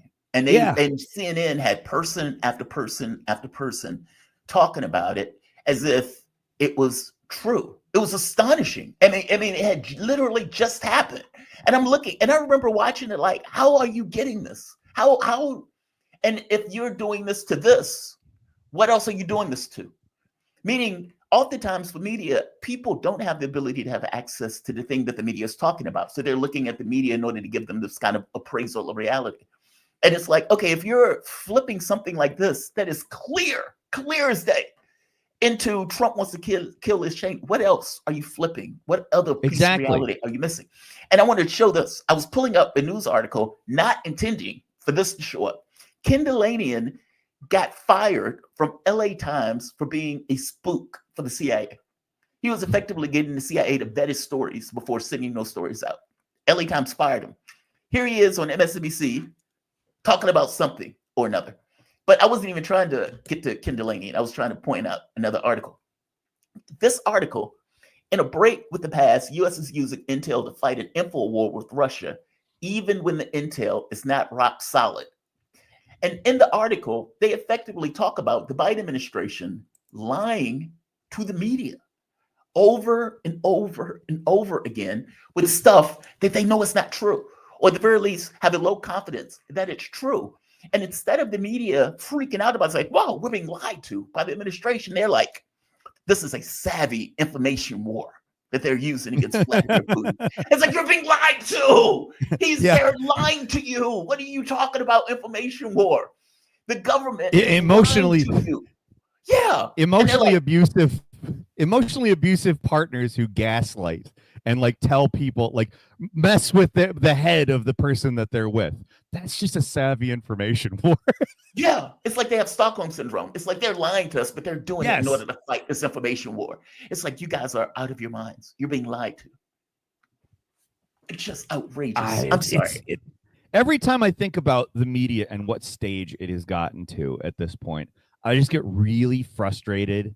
And I mean, I start laughing about it because it's so ridiculous, but I'm also just kind of very underlyingly mad about it because it's so like they try to inoculate us against these, like, well, all of these satirical like criticisms of the media over the last 30, 40, maybe even 50 years, stuff like 1984 or any of these things. They've inoculated us against thinking that that's possible. And every time you bring it up, they're like, oh, you bring up that's so passe. Like, that's just satire from like 50 years ago. And it's like, at the same time, they prove to us regularly that they are either spooks for the CIA or they're working like directly for the DNC. Like MSNBC has so many Democratic operatives on regularly. It's not even like, it's transparently people who work for the Democratic apparatus that are constantly on MSNBC. Forget their staff. You don't even have to care about their staff. They bring people on to just say stuff, and then the staff agrees with it. And it's just Fox News. Obviously, we've criticized Fox News for the entirety of my life. I don't have to sit here and recount these exact same criticisms, but I have since probably the late 2010s said MSNBC is the same thing as Fox News, and it makes people so mad. I have gotten so many people just down my throat about how evil it is to say something like that. But how is it not? I don't quite get the argument that it's not. I mean, Rachel Maddow came on TV one day and she had Tulsi Gabbard as a Russian plant and said that effectively, like, she comes out with this idea that she is somehow different, that she even went so far as to say something like it is going to turn the White House into like an RT thing, as if MSNBC is not the same thing. Like, MSNBC is effectively state media when the Democrats are in office. Absolutely. They're de facto state media, of course. It's not necessarily officially state media. This is the thing that makes me so, every time, like, so back in 2016, do you remember when they were mad about Cambridge Analytica and Russian influence on Facebook and possible foreign meddling in our election? Right. Well, when you actually look at the studies for it, the amount of sentiment that these entities were responsible for changing was at most 2% of the sentiment. It was so tiny. But at the same time, all of the exact same methods used, saturating like Facebook advertising, for instance, or having shell media outlets tweeting stuff or posting things to Facebook, all that stuff. It's also done by our state and capital apparatus here. Like, if they're doing something that's wrong, our entire apparatus is also doing that wrong thing. And what they demonstrated was it's not that we think the ethical violations are actually the problem. It's that we don't like where they're coming from. Right. And that is, to me, the thing that more than anything else, I think just ended my trust. Like, when I quote mainstream media, it's usually to say, look, even mainstream media has to acknowledge this thing. Same here. I don't quote them for like aiding my argument at any point. It's only if they've gotten sort of backed into a corner and they've had to acknowledge something, as opposed to if they come out with an article that alleges something. I don't care what they say. It's only if they seem to have, out of accountability reasons, had to do something. It's the Mark Twain thing, right? When he said that, what is it? If you don't follow news, you're not informed. If you follow it, you're misinformed. It's like there's no way out that box. Either you don't know what they're talking about, or you look at news just to figure out what they're talking about, not necessarily because it's true. That's the way it is, right? And so when the American public is coming to that assessment, like I always say, assume for the moment that the American public is not stupid. Like, assume they're not stupid. And that they're responding to stuff because it is real stuff that they're responding to. And so when they're looking at media and they're like, God, man, you guys keep failing. And because you keep failing, we lose trust in you. And then you get that guy freaking out. Like, Elon Musk is not the media. Talking to media as he's saying it, and they're applauding it. It's stand-up. Yeah. He's doing stand-up. Yeah. Well, he doesn't know that, though. No, he doesn't. But that's the thing, is all of these people are just performing. They know what their audience is. Like, it's an audience of media people who want to feel important and that they have an important job and that they're the arbiters of what is and is not real. Like, he's just performing for an audience that has an expectation and giving them catharsis. That's really all he's doing there. It's stand-up. It's astonishing to me. I'm always blown away by this stuff. Yeah, and It Morning sucks. Joe applauding. By the way, do you think they're gonna you think Elon Musk is gonna buy MSNBC? I would love it if he did. I got to tell you, I don't think that Elon Musk is like a great guy or anything. Like a lot of people who I'll defend him for the exact same reason I'll defend Donald Trump. It's not because I support him and think that he's great, but there are a lot of there's not a lot of not real things said about him. I want him to buy MSNBC so much, and I wanted to put Alex Jones on there. I think that would be the funniest thing. That would be the funniest result of all of this crap that could possibly happen is him keeping the name of Rachel Maddow's show, so it still has her name in it, and putting it Alex Jones. Put Alex Jones as the anchor. So we're on with Rachel Maddow today, and here's our anchor Alex Jones. Hi everybody, how you doing today? Welcome to MSNBC. You know, it's just it sounds like the funniest possible thing, and I want to see it so badly. Oh man, that would be the funniest thing in the world. God, that would be the funniest thing in the world. The ratings on that show would be astonishing. I know they would make a lot of money. It'll go through the roof. I mean, and that's the biggest complaint with MSNBC, right? They're running their ratings. Nobody's watching. Yeah. The thing is failing miserably. Why do you think it's failing so bad? Do you think it's because they did the same thing with Air America, where they had Air America, they were like, we're gonna have this liberal network and we're gonna bring this liberal network on, and the thing fails completely.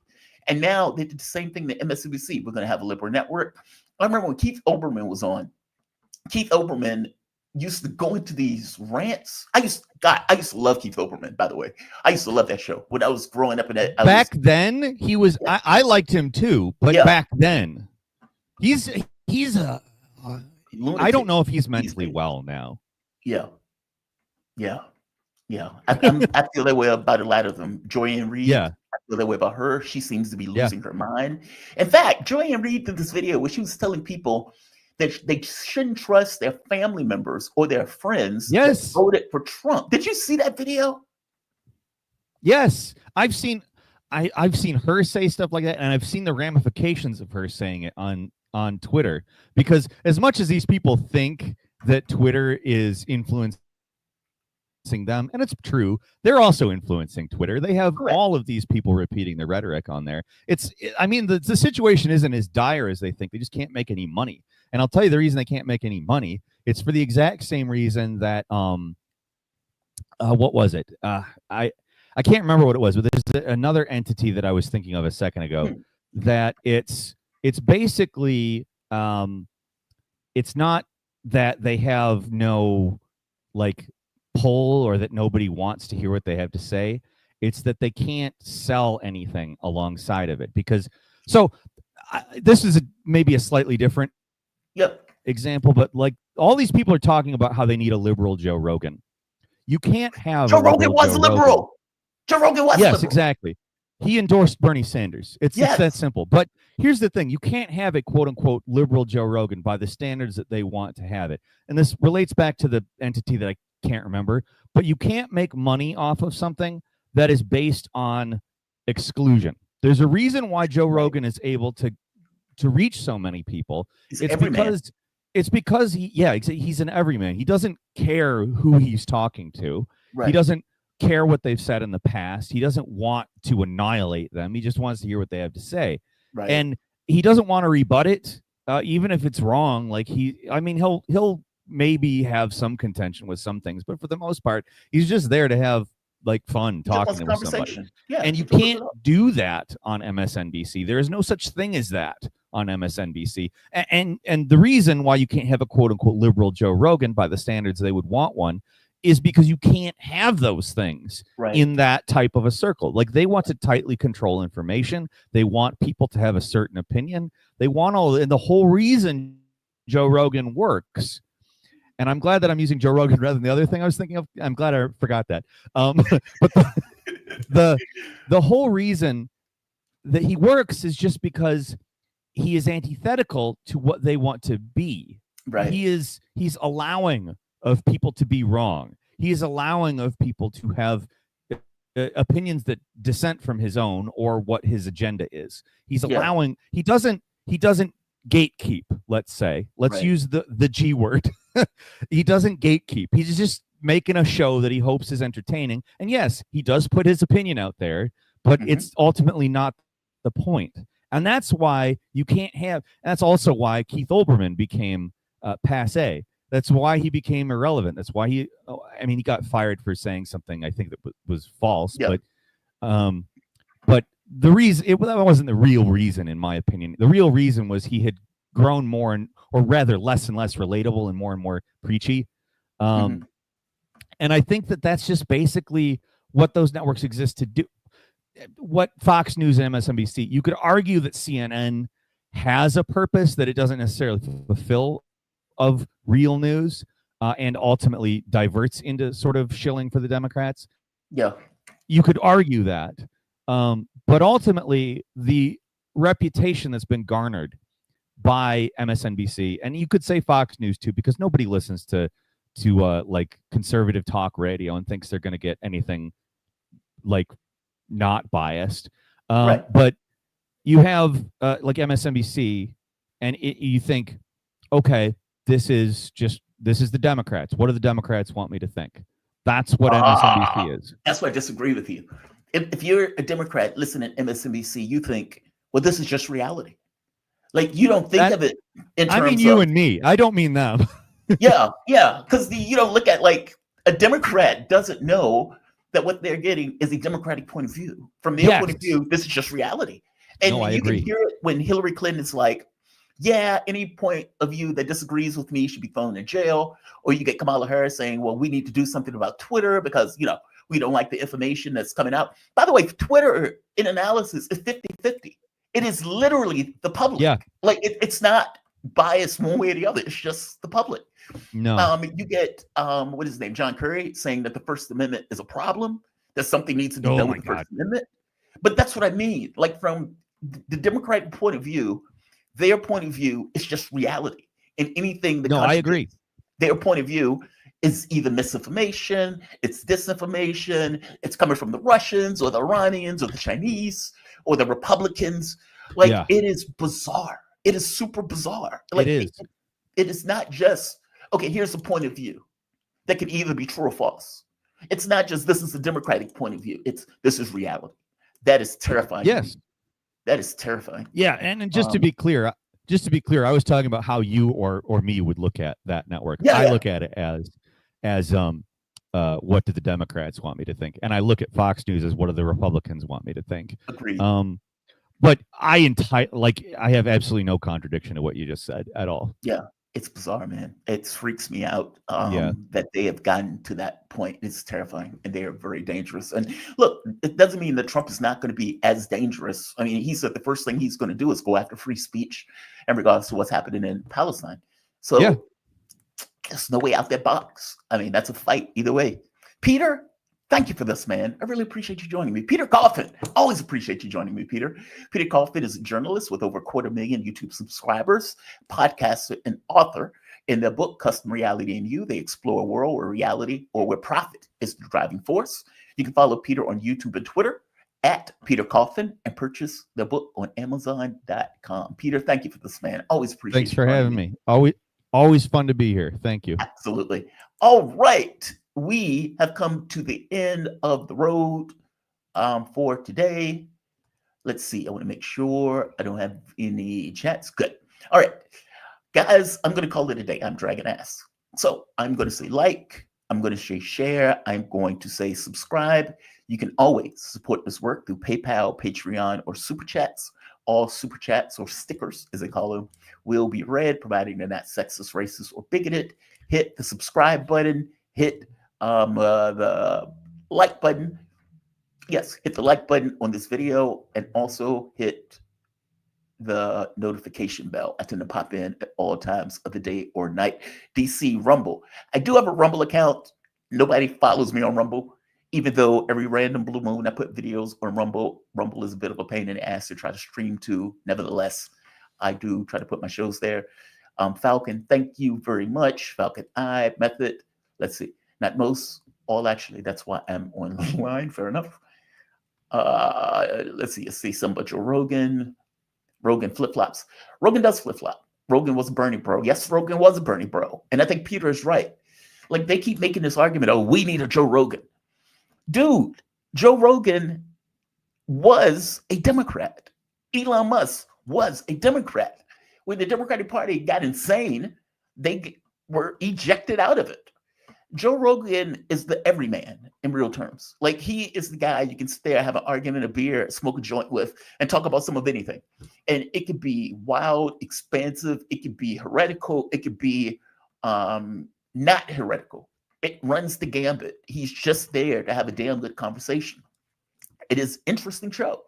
And on any random day, you can find something that is super interesting to listen to. Hell, you could be talking about shrooms. You could be talking about psychedelic experiences. You could talk about consciousness. You could talk about UFOs, or you could talk about politics. He runs the gambit. It's a fascinating show. And as Peter was pointing out, you cannot have a liberal Joe Rogan, because immediately, from their point of view, there is a segment of reality that they take as being reality. And anything outside of this segment of reality is either misinformation, disinformation, or stuff that they don't want to hear. Either sexist, racist, bigoted, or anything else. And so there's only a small segment, a window, a very narrow view of reality that they have, that they can have a conversation about, which excludes and alienates the rest of the population. They don't get it. So from their point of view, well, what do you mean? This is reality. You're in a nutshell. This is all there is from their point of view.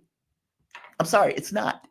If you point out, hey, that the person who was born a man, who is now asserting that they're a woman despite having a penis and a full beard,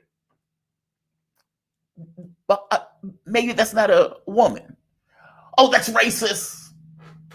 Like, they are weird with that stuff. They're very bizarre with that stuff. Like, they have a very narrow sphere of conversation. And you can see it on CNN in the way that people pop off and lose their mind the moment that a Republican or conservative says something that doesn't fit within their mindset. Even when you point out why they lost the election, they would say, well, clearly it was sexism or racism. Kamala Harris ran a perfect campaign. It is bizarre. It is bizarre. Joe Rogan was a Democrat. Elon Musk was a Democrat. These people were ejected out of the Democratic Party. RFK Jr. was a Democrat. Tulsi Gabbard was a Democrat. These people were ejected out of the Democratic Party. I was a Democrat. All of these people, myself included, were ejected out of the Democratic Party when they went fucking insane. I'm going to say like. I'm going to say share. I'm going to say subscribe. You guys have a phenomenal day. I may pop in a little bit later. If I don't, I'll see you tomorrow morning, 7 a.m., 10 a.m. Have a good one all.